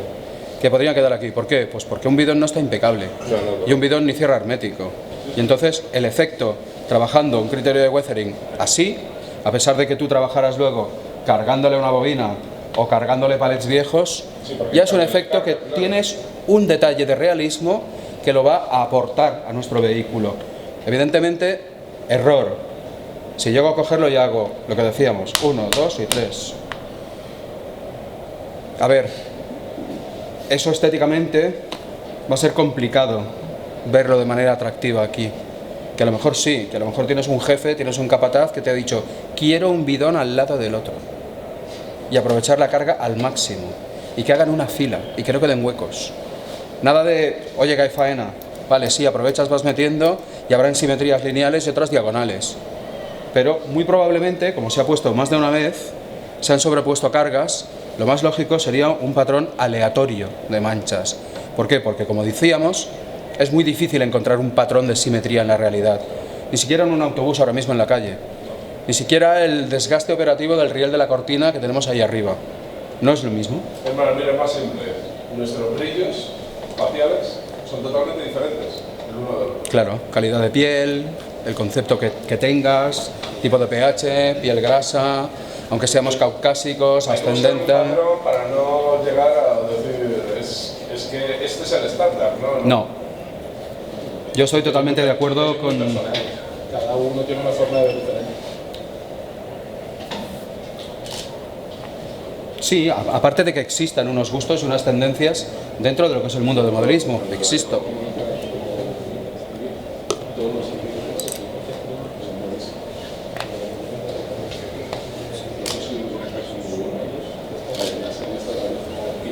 Vamos a trabajar ahora. Yo diseñé toda la gama de productos de weathering de Vallejo. Yo se lo comenté al hijo de Rodrigo y le dije, la tendencia, el año pasado, no habéis sacado todavía esto. Sí, esto está sacado por Vallejo hace 3 años. Vallejo fue el primero. Yo lo vi, el verde líquido ese que tenéis, kaki y todo eso, yo no sé. Sí, todo lo que es la gama, Yo no lo conocía. la gama completa, hace 3 años que apareció. Las cinturas, los tintes, porque si trabaja con acrílico, la impregnación está claro. El menor es tinta. Bueno, son resinas, resina de poliuretano, pigmento y dispersiones con una formulación de base agua que permiten tener acabados con una facilidad y una rapidez, como has podido ver, superior incluso a lo que son esmaltes o óleos. Y además con la ventaja de secado. Yo es que en mi caso me gusta mucho pintar. Y yo voy muy rápido, a mí me gusta mucho pintar. Y el proceso de montaje lo disfrutaba hace años. Ahora yo prefiero ponerme a pintar y buscar unos efectos finales. Porque yo aquellas maquetas con 900 piezas y 4 planchas de fotograbado me dan angustia. Me tomo medio de azepam y aún así no la monto. No. Me regalaron de Miniart el Su 122. Solo ver que para montar los racks de munición dentro me tenía que tirar 6 días. Digo, no, yo te lo agradezco, pero yo te hago un modelo exterior, pero no me hagas montar los interiores, encima es que ni se ve.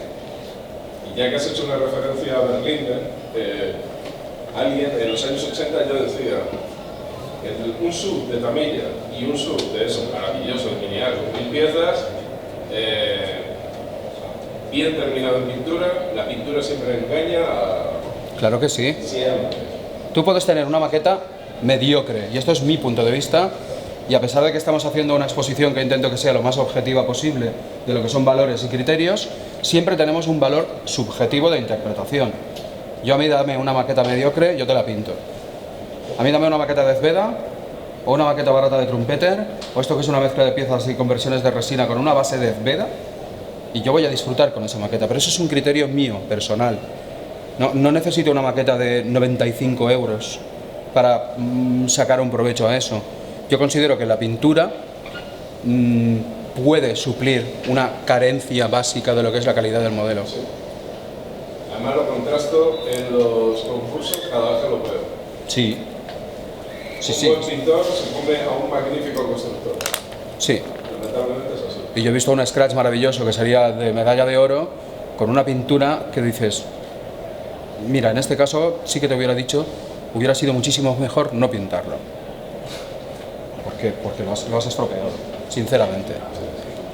Que bueno, que cada uno de nosotros nos esforzamos por llegar a lo que es un criterio de pintura. Y a que ese criterio de pintura además se ajuste a unos criterios actuales de lo que es tendencias. Todos nosotros también somos un poquito víctimas de lo que es tendencias, modas. Insisto, Tony Greenland y sombrear con tizas. Y poco más. Y ahora tenemos en el mercado una cantidad de productos que casi sobresaturan el mercado. O sea, ¿por qué? Pues porque nadie había dicho que podíamos usar un acrílico como si fuera un óleo. Nadie había dicho que podíamos utilizar una referencia de Modeler para aerografía utilizada a pincel seco, con un pincel plano. Nadie había dicho que yo esto puedo usarlo como filtros, aparte de como un lavado directamente. Nadie había dicho que yo podría hacer todo un proceso de weathering y estar ya seco en menos de una hora para conseguir este resultado final. Pero en principio, dentro de todo lo que son estos recursos, pues disponemos a nuestro alcance de toda una serie de productos que nos facilitan muchísimo mejor dichos procesos. Porque también ahora vivimos la tendencia de un poquito de lo veo, lo quiero. He visto 5 vídeos en YouTube, he visto y me he comprado todos los libros. He pasado por la tienda y he fundido la visa comprándome productos. Yo quiero que me quede como este hombre. No va a ser posible. No, porque cada uno de nosotros tenemos una interpretación básica y unas capacidades artísticas en lo que es ese proceso de interpretación. Y no solamente eso, sino que ese que tú quieres imitar seguramente ha gastado 5.000 y 5.000 y 5.000 y ha fracasado. Y en base al fracaso aprendes. Ha obtenido conocimiento. Evidentemente, porque es un proceso de conocimiento y de prueba y error. En una ocasión yo estaba hablando con Mick Jiménez y le dije que a mí me encantaban y me admiraban los vehículos de Mirko Bayer. Mirko Bayer, a estas alturas, estoy en contacto con él y él mismo me confesó que es más historiador que no maquetista. Hace una maqueta al año, o cada 2 años. Y yo le pregunté a Mick, digo, a mí me gustaría pintar así. Digo, no parece tan difícil. Me dijo, Chema, para pintar uno y rápido se está un año para pintar una maqueta. Yo si puedo me pinto una en una semana. Porque me gusta. Y si me motiva el tema, pues la atmósfera como esta, que me suena a otoño, ¿no? Pero un carro que incluso lleva las hojas pegadas, ¿no? En el tren de rodaje, lo que es la materia vegetal, ¿no? Que ya compone todo lo que es el vehículo. También otro producto de Vallejo, directamente preparado para el uso y original de Vallejo, con restos vegetales reales y con una densidad perfecta para reproducir ese producto. Y ahí está para generar lo que es una atmósfera. Pues puedo tardar un par de semanas, pero claro, no está a mi alcance ni por conocimiento ser capaz de reproducir un vehículo como los de Mirko, con ese acabado, en una semana. ¿Por qué? Porque él ha generado una técnica propia y particular, trabajando con ese realismo, y que encima trabaja un pincel seco, pero que igual te mete 7 tonos para una sola tonalidad base. Los va aplicando de tal forma y tan suave que, bueno, ahí invierte una cantidad de tiempo inverosímil, que yo no puedo reproducir a golpe de aerógrafo, ni mucho menos.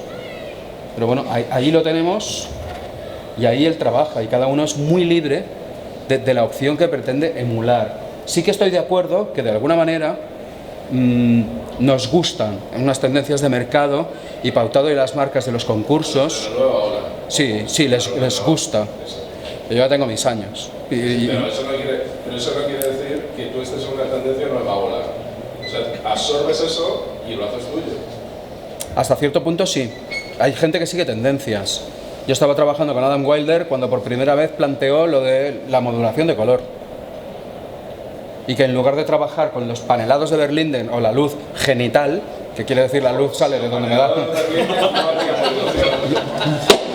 luz genital. No. Pero si los panelados de Berlinden no habría. Si los panelados de Berlinden no existiríamos. Exacto. Es que esto es una evolución. O sea, yo todavía recuerdo y tengo su primer libro de enchúfale un lavado negro. Coge un trapo, mójalo con disolvente y retira una parte. Porque la descripción en el libro era esa. Y ya está. Yo lo intentaba y el carro me quedaba negro. O sea, le enchufaba el lavado negro. Luego le daba con el trapo y maldecía en arameo. Y dices, pedazo de cabrón belga. Es mentira, me está mintiendo. Y he tardado años en darme cuenta que lo que el hombre quería decir es: campeón, hazte un lavado, pero búscate la vida. Es como si yo os dijera, bueno, y aquí le enchufamos una pintura, aquí con esponja, no os paséis. Y luego un poquito de pincel. Y bueno, pues ya está, iros a casa. Oye, Chema, pero ¿y los pigmentos? Pero oye, ¿con qué pintabas la torre? ¿Y ese tono de óxido? Y yo dijera, otro día si acaso os lo cuento. Pues no, yo intento compartir, a nivel práctico ya veis que funciona, pero somos una evolución. Somos una evolución dentro del mundo del modelismo. Lo que pasa es que, vamos a ver, no te olvides tampoco el mercado. Sí. Tú estás aquí representando a alguien. Sí. Él no representaba a nadie, porque ni siquiera tenía producción en Berlín. No. Al principio era artista, aislado y se acabó. Un hombre que también yo he admirado mucho es Consagrado. contemporáneo, Schiffer Pain. Schiffer Pain para mí fue un antes y un después. Schiffer Pain lo conocí personalmente en la World Expo de Gerona hace 9 años. Tremendo. O sea, un hombre que había vivido directamente lo que eran operaciones militares y que sabía con carro de combate, olvídate de esa tendencia de hola, estoy en un desfile. Cojo, lo meto en la pintura, lo saco y ha pintado la maqueta. No. El hombre había vivido lo que era un contexto de proximidad de lo que era la porquería, el óxido, el barro, la grasa, la suciedad, el desgaste inverosímil, y él lo reproducía, los primeros scratch, lo que eran los primeros criterios de trabajo buscando un realismo. Estamos hablando de los años 70. Yo tengo su primer libro. Y ahí sí que va. Sí. Lo tengo. Y el del Panzer IV, que creo que era una maqueta de una marca. Monogram. Por si no te das cuenta, también te mentía. Pues no tanto. Oye, igual sí, pero igual no tanto. Porque yo lo de coger el mítico plaster, coger pigmentos, masilla plástica, el pincel de cerda gruesa y endiñarle para hacer barro, eso me quedaba medio bien a mí. Luego ya pues vas aprendiendo y vas sumando. Yo entiendo que un modelista suma, no resta. Puedes cambiar, puedes redirigir lo que estás haciendo. Aquí solo hay agua. Yo disfrutaba como un berraco con los pimientos de 500 Tailung y los de Big Productions, que algunos de ellos hasta los había diseñado yo mismo, por cierto. Pero vas sumando lo que es conocimiento y lo que son técnicas. Y dices, pues si no fuera por toda esa gente que ha marcado un camino y ha marcado unas tendencias, no tendríamos las tendencias actuales que vivimos dentro del mundo del modelismo. Claro que yo ya considero excesivo según qué tendencias. Esa es mi interpretación personal, porque por ejemplo, como bien decías, yo represento a una marca y aquí solo hay agua, pero que nadie me obliga. O sea, es algo a lo que yo he llegado como a una conclusión, y antes de contactar con esta marca a la que represento, yo ya trabajaba con ellos. ¿Por qué? Porque no me gustaba Umbrol y la casa apestaba que ni te cuento, y mi madre me quería echar de casa. Y si le hacían los lavados luego, el ángel de la muerte. O sea, cogías, le enchufabas aquello, bueno, directamente con aguarrás. Aguarrás, exactamente. Y punto. Y luego, peor todavía, con el mundo de los chinos y su mercado, pone símil aguarrás. Aún huele peor. Déjalo. Pues bueno, un día descubrí Model Color. Como yo era muy bruto, pues dije, un diluyente, primero agua. Luego descubrí el thinner. Pues yo lo enchufaba Model Color con aerógrafo. Y hay gente que sigue haciéndolo. Y las primeras de Vallejo, ¿te acuerdas aquellas que eran para diseño? Naturalmente. Y yo he pintado con esas. Claro que sí. Esos son los antecedentes de los model color. Y yo lo que es que funciona todavía. Eran tan buenos que pintabas directamente sobre acetato. Creo que era guache aquí. Sí, señor. Bote así de grandote. Los acrílicos Studio, que iban ahí del bote gordo. Eran tan buenos y tenían una proporción de pigmento y resina tan buena que pillaban sobre acetato. Y se puede utilizar. Los productos Vallejo son como los yogures, realmente no caducan, pero hay que decir que mueren, si no, no compráis. Antes de que el producto te caduque. No, moriré yo antes de acabarme los modelos que tengo en casa. Pero que sí, que es cierto, que esa evolución y esa dinámica con lo que son los productos es una realidad. Y es una realidad para nosotros, yo creo que rica y enriquecedora. ¿Por qué? Pues porque antes hacer una mancha de aceite realista era barniz brillante, pintura negra diluida, no te pases, no te pises, betún de Judea, o el mítico marrón Van Dyck de la Talens. Quien no tenía marrón Van Dyck de Talens estaba muerto. Para sombrear, para hacer un lavado, para esa percepción de profundidad falsa que le intentábamos dar a una maqueta de ir enchufa un lavado. ¿Dónde? A todos lados. A todo. La alegría que te daba, la alegría que tenías. Y la alegría que veías luego decías, sí que le veo sombra, ¿eh? Sí que le veo sombra, dices. Y ahí le enchufaban lo que hiciera falta. Y los acabados sutiles, pues no los hacía mucha gente. O bueno, un precursor, Carlos de Diego Vaquerizo, un gran modelista patrio, el primero que dijo, oye, en vez de tanto pincel seco, me he cogido unos óleos y le he hecho un blending. Le he puesto toda una serie de puntitos de óleo, arrastro, queda como una capa sutil, chapó, o sea, hay precursores. De la escuela de Rodríguez Hernández Cabo. Sí, señor, evidentemente. Y Rodríguez Hernández Cabo, en los años 80, ya defendía los fundentes. Sí. Yo no, yo era de pincel seco, lo siento. Cada uno tiene sus problemas. Bueno, eso pues es lo que hay. Al final esto va a parecer una terapia de grupo. Hola, me llamo... y ya no me toco con Umbro. En este caso, todos hemos vivido de alguna manera una evolución y en ese sentido algunos como muy ricas, ¿no? Pero... Oye, ¿puedo contar una anécdota curiosa del primer concurso que fui? Naturalmente. Y entonces, gracias... Pero luego seguimos pintando, ¿eh? Luego seguimos pintando que vais a decir que os he engañado. Y esto está pintado con Umbro. Pero para que te veas, 1989 que cayó el muro, ¿no?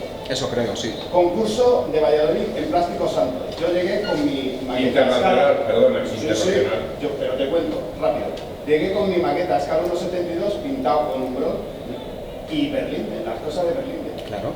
Y no me dejaba el tío concursar porque no había pintado con acrílico. Me llevé un berrinche de cojones, digo, ¿En serio? no vuelva, pero Eso es no racismo. vuelva a pintar con acrílico. Perdón, no vuelva a pintar con enameles. Me pasó, ¿eh? Bueno, luego sí aceptó. Estas son esas cosas que te trauman de por vida. Pues yo lo veo. pero fue así, dice, no, aquí No la superaron, no se ha vuelto a presentar. no lo superé. El hecho de que me lo cuentes, eso ya es significativo. No te digo, impresionante. Era un tío, ¿eh? Y el berrinche que me llevé, dejé los esmaltes. Yo los esmaltes, va en serio, yo los dejé por la incomodidad. Y hasta hace relativamente pocos años, a mí me encantaban los de Seal Industries. De hecho, yo estaba allí colaborando con ellos cuando se sacó toda la gama de los Seal Industries y que a mí me funcionaban de maravilla. A mí me iban muy bien. Pero tengo que decir que tenía que sacar la maqueta a la terraza, sinceramente. Yo tenía problemas porque yo tenía que, al paso de la casa de mis padres, Un colchón a la calle, lo sacó. Y Sí, yo aún sigo usando esmalte y aerógrafo. Y me da unos efectos. Sí, efectos se tiene que dar, César. Un aplauso para aquel hombre que defiende aceite. Sí, señor. No le duele la boca al Nosotros no tenemos ese problema. Para lo que yo ocupo en esa pintura en un vehículo civil, a mí se me da muy bien. El Model Master y el Umbro se me da bien. Y el Tamiya y el A Ebro. ver, yo te reconozco que hay productos que tienen unas limitaciones, César, un día lo hablamos. Aquí no le puedo dar un efecto de 2K con una DACA, ni puedo pulirlo a muñequilla. Sí, Hay gente que... ya otra historia. Hay productos que sí, coges un Metal Color de Vallejo, uno de los mejores productos de efecto metálico de base de agua que existe ahora, y hay gente que lo pule. No está diseñado para ser pulido, pero tiene una garra y un pigmento metálico auténtico. O sea, están diseñados con verdadero pigmento metálico, con eso te lo digo todo. Y son productos, además, Muy bien, o sea que yo he probado todo que lo metálico, yo viví el proceso de diseño. Y no es hacerlo, lo veo, lo quiero. Supuso 2 años de investigación para sacarlo. Pues déjame que ponga la piedra en tu camino. Venga. Os habéis equivocado con un color. A mí me da igual, yo trabajo en marketing. Dime. El latón no es latón y el oro es latón. Te lo Espera dejo que voy a hacer una llamada. Te lo dejo para que lo No, me parece bien. Puntos críticos. Pues eso es simplemente conocer lo que son las limitaciones de un producto. Y también lo que son las tendencias de ahora. Os habréis dado cuenta también, estamos hablando del weathering. Cómo ha cambiado el mundo de la pintura de aviación. Os bajáis y le preguntáis a Javi de Lanca cómo ha cambiado ese mundo. Ver un P40, ver un Corsair, que estaba machacado, no, lo siguiente, mucho más que un carro de combate. O sea, cada panel era destrozar la pintura como si lo hubieras hecho deliberadamente. ¿Qué le había ocurrido a ese Corsair? No lo sabemos. Imagino que estaría en las pistas de coral improvisadas, en medio de la selva, destrozado. Ese avión tú lo presentas, estoy seguro, esto entre nosotros, en un concurso, sin una evidencia fotográfica, y al hombre le dicen de todo. O sea, lo insultan o lo llenan de brea y plumas. Pero es que estaba ahí la fotografía y estaba ahí la evidencia. Dicen, ¿dónde vas? Esta gente cuidaba mucho un avión. En un tanque ya te estás pasando, que le has echado hasta barro y hojitas muertas. Pero en un avión, hostia, yo me guardé las fotos como oro en paño. Guardar foto. Porque eso era un avión operativo y estaba que se caía a pedazos. Ya no hablo de un japonés, y la pintura que utilizaban. Porque no efecto de... Sí, los soviéticos igual, los japoneses muy amparados, ves fotografías por ahí. Los japoneses hubo un experto, es un español que conoce mucho el tema, que lo había visto in situ y había visto piezas restauradas y decía que más que un verdadero enamel, parecía acuarela con lo que pintaban los japoneses. Era como una especie de acrílico muy liviano y entonces todo lo que era la pintura duraba un día y saltaba trozos enteros y se caían y que el aluminio hasta daba miedo. El aluminio era tan endeble que si pisabas un ala se hundía. Sí, y quedaba como si fuera un papel entelado, como los aviones de la Primera Guerra. Y entonces, evidentemente, la flexibilidad del material hacia el resto, lo que hablábamos de la lógica, y aquello iba saltando a pedazos, a ronchas, un verdadero chipping, ¿no? El problema, a lo mejor me parece a mí, por lo que tú dices tan extrema, es que se ha generado una cultura de todo vale. O sea, hay una foto, pero... Que yo estoy de acuerdo contigo. Todo puede ser porque es posible, porque ha habido cosas más raras. Y ya, pero eso todo vale, es un poquito, vamos a ponerle un poquito de polvo, si no os importa, al techo de la chapa, porque tan limpio yo no me lo voy a llevar a casa, eso está claro. El tema de qué ocurre cuando yo estoy hablando de Berlín 1945 y me enchufas hasta el mítico Resedengrün, que es un verde turquesa que vemos en las Vespas y que hay gente que lo considera como artículo de fe. No. Todo no vale. Todo no vale. Pero ese tipo de criterio de qué quiero y cómo lo quiero y esas licencias artísticas excesivas, yo las veo un poquito fuera de lugar. O sea, todo tiene una lógica. Todo, absolutamente todo. Yo entiendo con Carro Russo, por lo que hablábamos, de la calidad de la pintura se destruyera en nada. Entiendo que un Sherman, lo que comentábamos, que la pintura se secaba a horno, incluso en esa época, entiendo también que su calidad fuera algo mayor. Pero, según qué criterios, vamos a llamarle artísticos, desde mi punto de vista, en este caso sí, subjetivo, a mí no me gustan. A mí no me gustan, pero claro,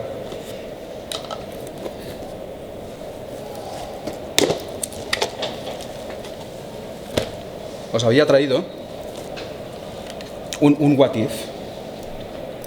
O sea, un Tigre Porsche con un striping camo, capturado por los rusos y con todo lo que es la parte de sobreblindaje sin imprimar. ¿Por qué? Me pareció interesante. Lo han capturado, es montarte ya tu película, no ir a buscar la lógica. Lo han capturado, lo han encontrado, lo han puesto en funcionamiento. Lleva un striping camo de Resedengrün, el Grün realmente, un verde, y los últimos de un Kelhelp, que eran más barquillo, digámoslo así.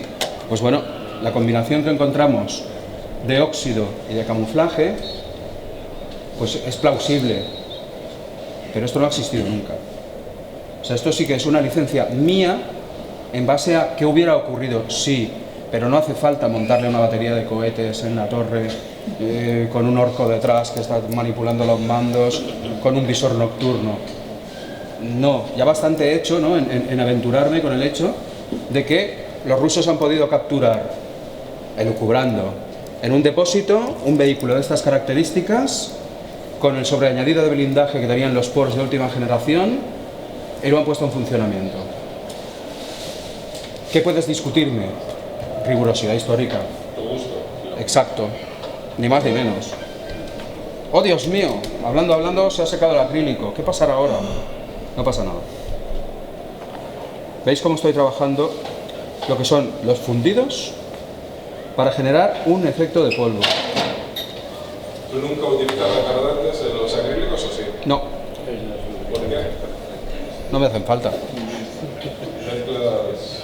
Sí, Y cuando quiero hacer un degradé más alargado, más denso, lo programo primero. Lo programo primero. O sea, mentalmente, si por ejemplo en una pieza grande quiero hacer un degradado, preparo todo lo que son las piezas para trabajarlo y hacer el fundido directamente. Y si algo me queda mal o quiero corregir, utilizo el Airbrush Thinner. El Airbrush Thinner, que lo teníamos por aquí. El diluyente, no, el cleaner no. Un disolvente para fundir de nuevo, corregir, alargar pincelada. Sí que es cierto que los medium los utilizan algunos pintores de figura. No, insisto, te esperas 24 horas, bien seca. O sea, la respuesta química de cualquier acrílico real, los vinílicos no lo sé. Si es de 24 horas, tú puedes incluso que me dices, Chema, me gustan los colores de Vallejo para dar un color base, pero no me gusta para hacer efectos y voy a usar óleos, lavados y disolvente. Y yo te diré, perfecto, chapó, me parece bien. De hecho es lo que yo hacía hasta hace 7 años. No te atacará la base, siempre que hayas esperado el tiempo de secado completo. ¿El diluyente este puedes utilizarlo igual también con Model Color o solamente con...? Sí, totalmente. Es más, hay gente que antes lo comentaba, ¿no?, en el stand, que les gusta mucho la gama de Model Color. Yo voy incluso a un señor en Telford que me dijo, ¿para qué habéis sacado Model Air? Digo, hombre, pues porque no todo el mundo lo tiene por la mano para agarrar lo que es la pintura, hacerle una mezcla bien equilibrada con Flow Improver para que no se te seque, un 50% de thinner para utilizarlo, porque te gusta más la gama de Model Color. Pero el caballero, un señor mayor, renegaba de la gama de Model Air directa para su uso y le gustaba pues mucho más Model Color. ¿Eh? Tradicional. Sí, un poquito tradicional, la verdad es que sí.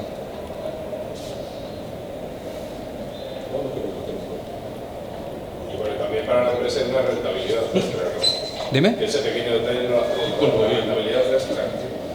Mira, más que rentabilidad, es que te voy a ser muy sincero. Son dos gamas totalmente distintas.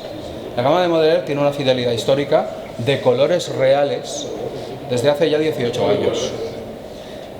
O sea, te aseguro que yo he sido testigo, y esto también lo cuento a nivel objetivo, yo he sido testigo de cómo colores formulados, en lugar de inventarnos que era un efecto escala, se han tenido que reformular para buscar una fidelidad histórica. Yo estoy preparando un proyecto de verdaderos colores rusos según los patrones Akan. Hasta que no he tenido los verdaderos patrones, no me han dado el ok la empresa para decir, Chema, diseña los sets. O sea, intentamos seguir una fidelidad histórica bastante rígida. Y esto se da en Model Air. Con tus químicos y a veces le felicito y a veces le digo que no es el camino. Y antes hace la media cuando has dicho, estos son acrílicos, pero no todos los acrílicos del mercado, en lo que no he dicho, son acrílicos. Exactamente. Y no. Esto te estoy hablando de que esto es acrílico real. Los vinilos, no. British Standard, RAL, RLM y otros códigos. Y se ha seguido siempre. La gama de Model Color, digamos... ¿Cuál es a la realidad? Sí. Entonces, ¿qué criterio se sigue para hacer el efecto de escalado? O sea, ¿cuál Yo te puedo decir el mío. Yo te puedo decir mi efecto para hacerme un volumen de escalas. quiero saber, ya que sabes. Eso es lo que quiero saber. Pues muy fácil. Desaturar un color supone que no lo voy a mezclar con colores ajenos a la gama. O sea, si yo tengo el RAL 7021, que es un gris creado con una pequeña proporción de azul más todo lo que es negro, más todo lo que es un blanco crudo, que en principio era el RAL 9001, pues intento hacer mezclas rebajando el color para conseguir un gris más claro sobre un Panzer III, me lo invento, pero que siga respetando la escala tonal de lo que era un Panzergrau RAL 7021. Un gris alemán, por poner un caso de un modelo color, en 1.35, ¿cuánto lo tendría que rebajar? ¿En qué relación para que me quedara un efecto real? ¿En invierno o en verano? En verano. O sea, ¿dónde vas a meter el vehículo? ¿En verano? 14 de agosto. Pues te diría que... Vale. 13:30. A las 12 del mediodía. Te diría que casi un 50%. ¿Un 50? ¿Pero Sí. con qué color? Tendrías que ir rebajándolo con un tono crudo, mezclado con unas gotas de uniforme inglés, y ir rebajándolo. O sea, lo que nunca podrías hacer es coger un azul cielo, ir enchufándole al Panzergrau azul cielo hasta que quedara un Panzergrau azul cielito. Yo los he visto. Que se ven.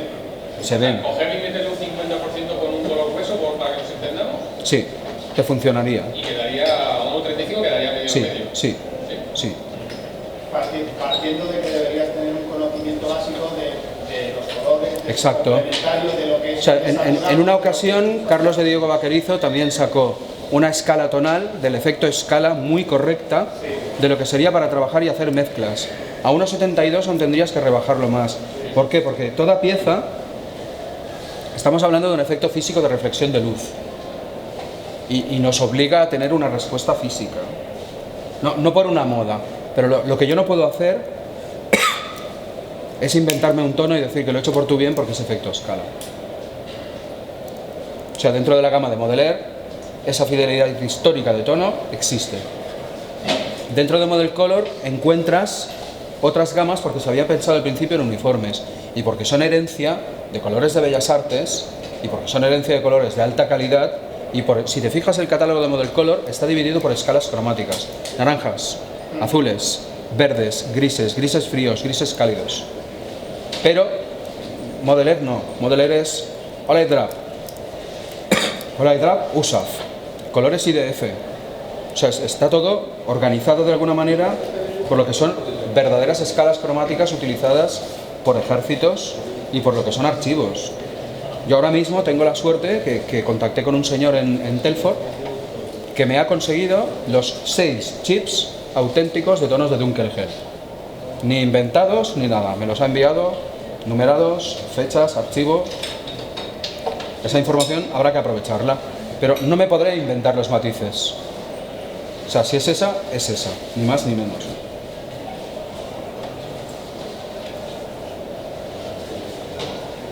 Fijaos qué bonito, toda la zona de desgaste y qué rápido se ha secado para empolvar todo lo que es el guardabarros. La pintura la he arrastrado hacia abajo, porque ese sería el orden lógico de la humedad y la intemperie, arrastrando lo que es todo el polvo hacia abajo y en toda la zona de goma de lo que es el marchapié.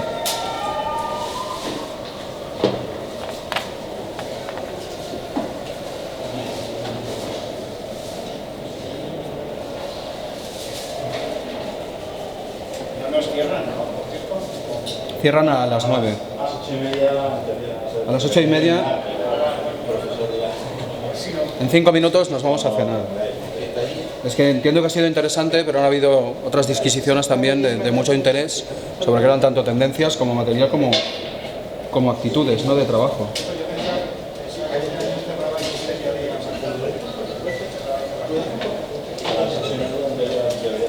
Chema, ¿cuál sería el porcentaje para diluir el model para que tenga grafo?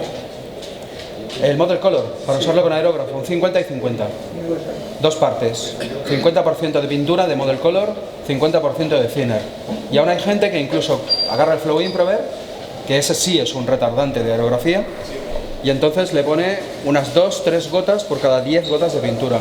Y eso sí que es un verdadero retardante para que la proporción de resina, que es superior en Model Color y es más denso, no te atasque el aerógrafo. El aerógrafo no se atasca porque la pintura tenga mala calidad, es porque simplemente es un verdadero acrílico y la resina se va acumulando en la punta del aerógrafo. Yo uso cristasol para diluir. Bueno, es lo más parecido a esto, pero esto lleva una formulación semejante pero es distinta porque interactúa con lo que es la resina sin romper la estructura química del acrílico, claro. También es importante, Chema, quizás puntualizar que es importante el tipo de boquilla que se utiliza en acrílico. Si es posible utilizar a partir de 0,3. Yo, por ejemplo, hasta ahora utilizaba 0,4 en un Evolution. ¿Por qué? Porque me es más cómodo, porque me gusta trabajar sesiones largas de trabajo. ¿Qué ocurre? Trabajaba con un 0,2 antes y se atascaba. O no se atascaba, pero ibas limpiando todo lo que era la puntera del aerógrafo cada 2×3. Y eso supone limpia. Pero insisto, el problema no es la pintura, es la praxis, ¿no? de poder trabajar en ese sentido, ¿no? Le cambié la boquilla al Evo, trabajo con un 0,4 y eso no se atasca ni queriendo. Y me aguanta sesiones que incluso con Modeler directamente pues puedes trabajarlo sin problemas. De hecho, hemos hablado mucho de la formulación. A mí antiguamente también me pasaba mucho que se me atascaba. ¿Qué presión trabajas tú? ¿A qué presión? Entre 1,5 kg y 2 kilos. Yo tiro con una presión bastante alta porque trabajo a una distancia razonablemente alta. O sea, si tengo que trabajar a una distancia muy corta, como por ejemplo hacer un camuflaje, entonces lo bajo a 1 kilo. Y prácticamente es que puedes dibujar con el aerógrafo. Yo he llegado a escribir con el aerógrafo, literalmente. O sea, pegar la boquilla y si tienes un buen control del dedo, escribes literalmente. Pero claro, eso supone una presión muy baja y encontrar la proporción, el ratio, ¿no? Entre lo que es distancia, qué quieres reproducir. Yo, por ejemplo, si trabajo con primer, le enchufo 2 kilos, lo pongo a una distancia así, le voy dando pasadas hasta conseguir que el modelo quede bien cubierto. ¿De acuerdo? Mirad qué bien queda todo lo que son los efectos con un Modeler diluido, a modo de lavado, pero en este caso el lavado polvoriento, que también lo tengo aquí.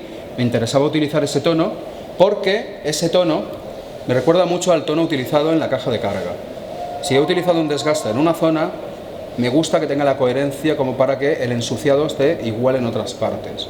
Eso ya es según mi criterio, ¿de acuerdo? Y ya veis que, por ejemplo, hemos hecho un proceso de lo que es el ensuciado y el deterioro de la madera. ¿Cómo podemos conseguir que una simple pieza de madera de balsa y plástico tengan una apariencia hiperrealista? Trabajando por capas, trabajando con lo que es óxido, filtros y lavados, ¿de acuerdo? Para que podamos trabajar los efectos finales. Aquí en este caso nos hemos centrado en lo que es la zona de carga, ¿de acuerdo? Y ahora pasaríamos, tampoco nos va a dar tiempo de terminar un vehículo completo, evidentemente, a lo que es los efectos de sombreado y suciedad sobre lo que es cabina, y en este caso sí que ya utilizaríamos un tono mucho más oscuro. En este caso sí que nuestro mítico marrón Van Dyck iría genial para todo lo que es una cubierta de motor, ¿no? Como no tenemos ese marrón Van Dyck, vamos a utilizar un pardo alemán muy oscuro. Haremos ese sombreado y para otro día vamos a dejarnos pendientes los trabajos con pigmentos que podemos fijar y trabajar para dejarlo con el mismo aspecto que hemos utilizado aquí en las cadenas del tractor, ¿de acuerdo? Porque puede fijarse de forma muy simple. Ya habéis visto aquí, que comentábamos antes con el compañero, todos los efectos de óxido que sutiles han quedado barridos y fundidos sobre la superficie.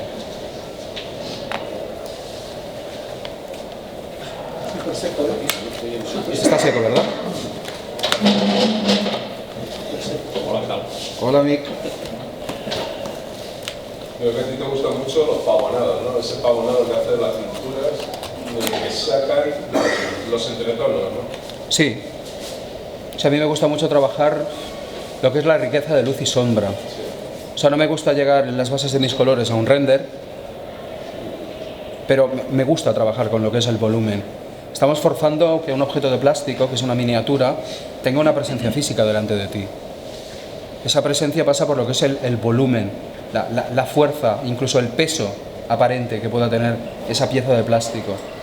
Y eso yo me ayudo pues trabajando lo que es luz y sombra, forzándolo obviamente hasta cierto punto en lo que son cambios de plano y trabajar con semitonos. Sí, sí, es un recurso personal en este caso. Es una pintura muy complicada. Bueno, práctica. Vamos a decir que práctica, como cualquier otra cosa. Sí, te quiero decir, no Sí, yo me siento a gusto con este tipo de trabajo. Y entonces, con este registro de trabajo, a mí me es más cómodo, ¿no?, enfrentar cada modelo. Aunque para enfrentar cada modelo paso exactamente por lo mismo que pasáis vosotros. Proyecto, idea, referencias, documentación y que el trabajo sea plausible, obviamente, ¿no?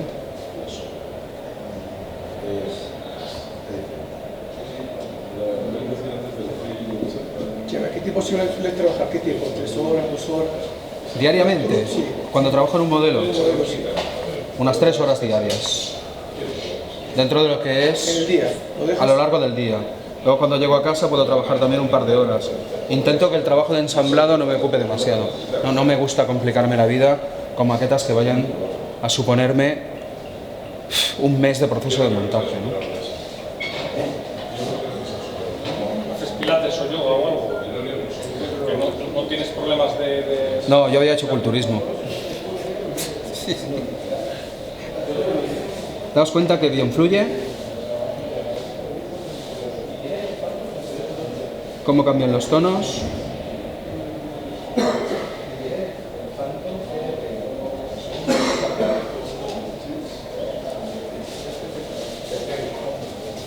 Guarreo la cabina y nos vamos ya, a cenar.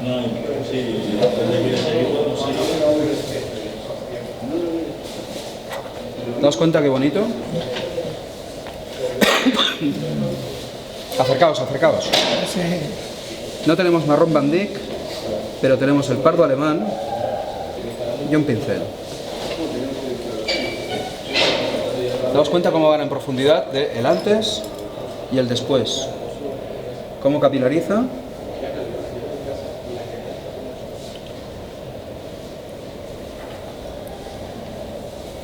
Puedo insistir en algunas zonas.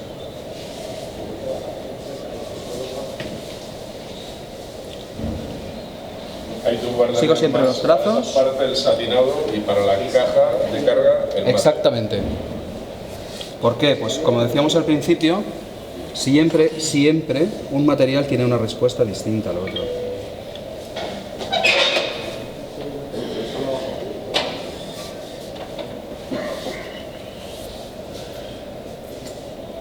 Daos cuenta cómo peino la superficie, yo no puedo peinarme, para conseguir estos pequeños efectos de volumen. Pequeños, insisto. Sí, porque la gente siempre piensa, el óleo viaja más lejos y mejor que el acrílico. ¿No? Pues ya estáis viendo que no y encima No, se sí, seca igual, antes. es que si dices que es óleo, ni lo ves, piensas que es óleo lo que estás dando. Pues ya veis que no. Encima son acrílicos que no están ni formulados para utilizarlos a modo de lavado. No, ya habéis visto que lavados aquí solo he tocado sí, los sí, óxidos. exacto. Que podía hacer trampa y deciros, trabajo con un lavado. En la caja de acumulación de suciedad, ¿qué color utilizarías ahí? Aquí, Dentro de la caja abajo. dentro de la caja, Tierra, sí. la siguiente fase serían, voy a trabajar con pigmentos. Ajá.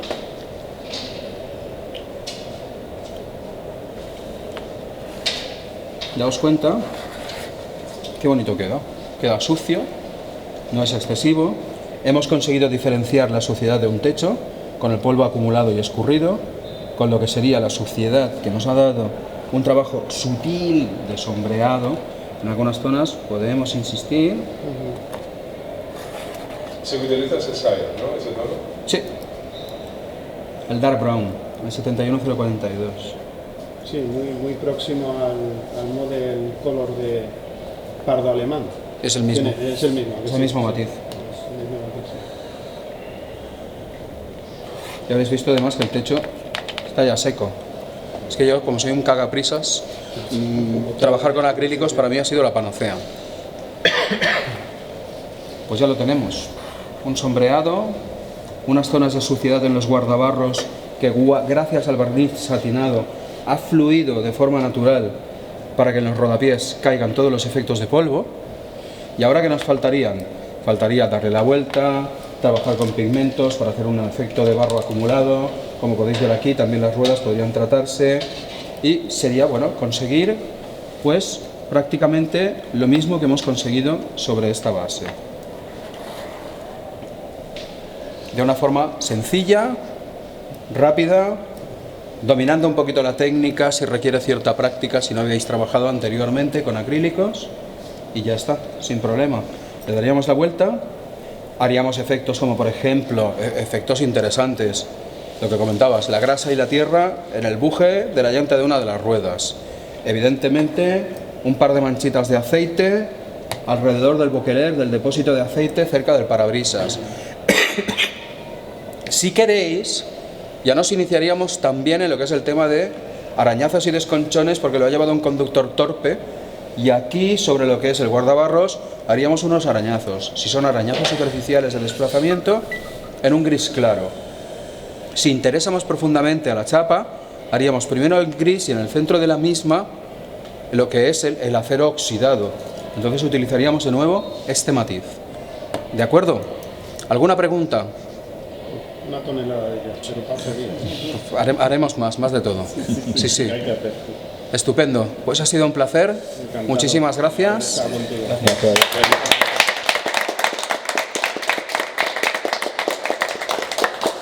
Y espero que nos veamos en otra ocasión.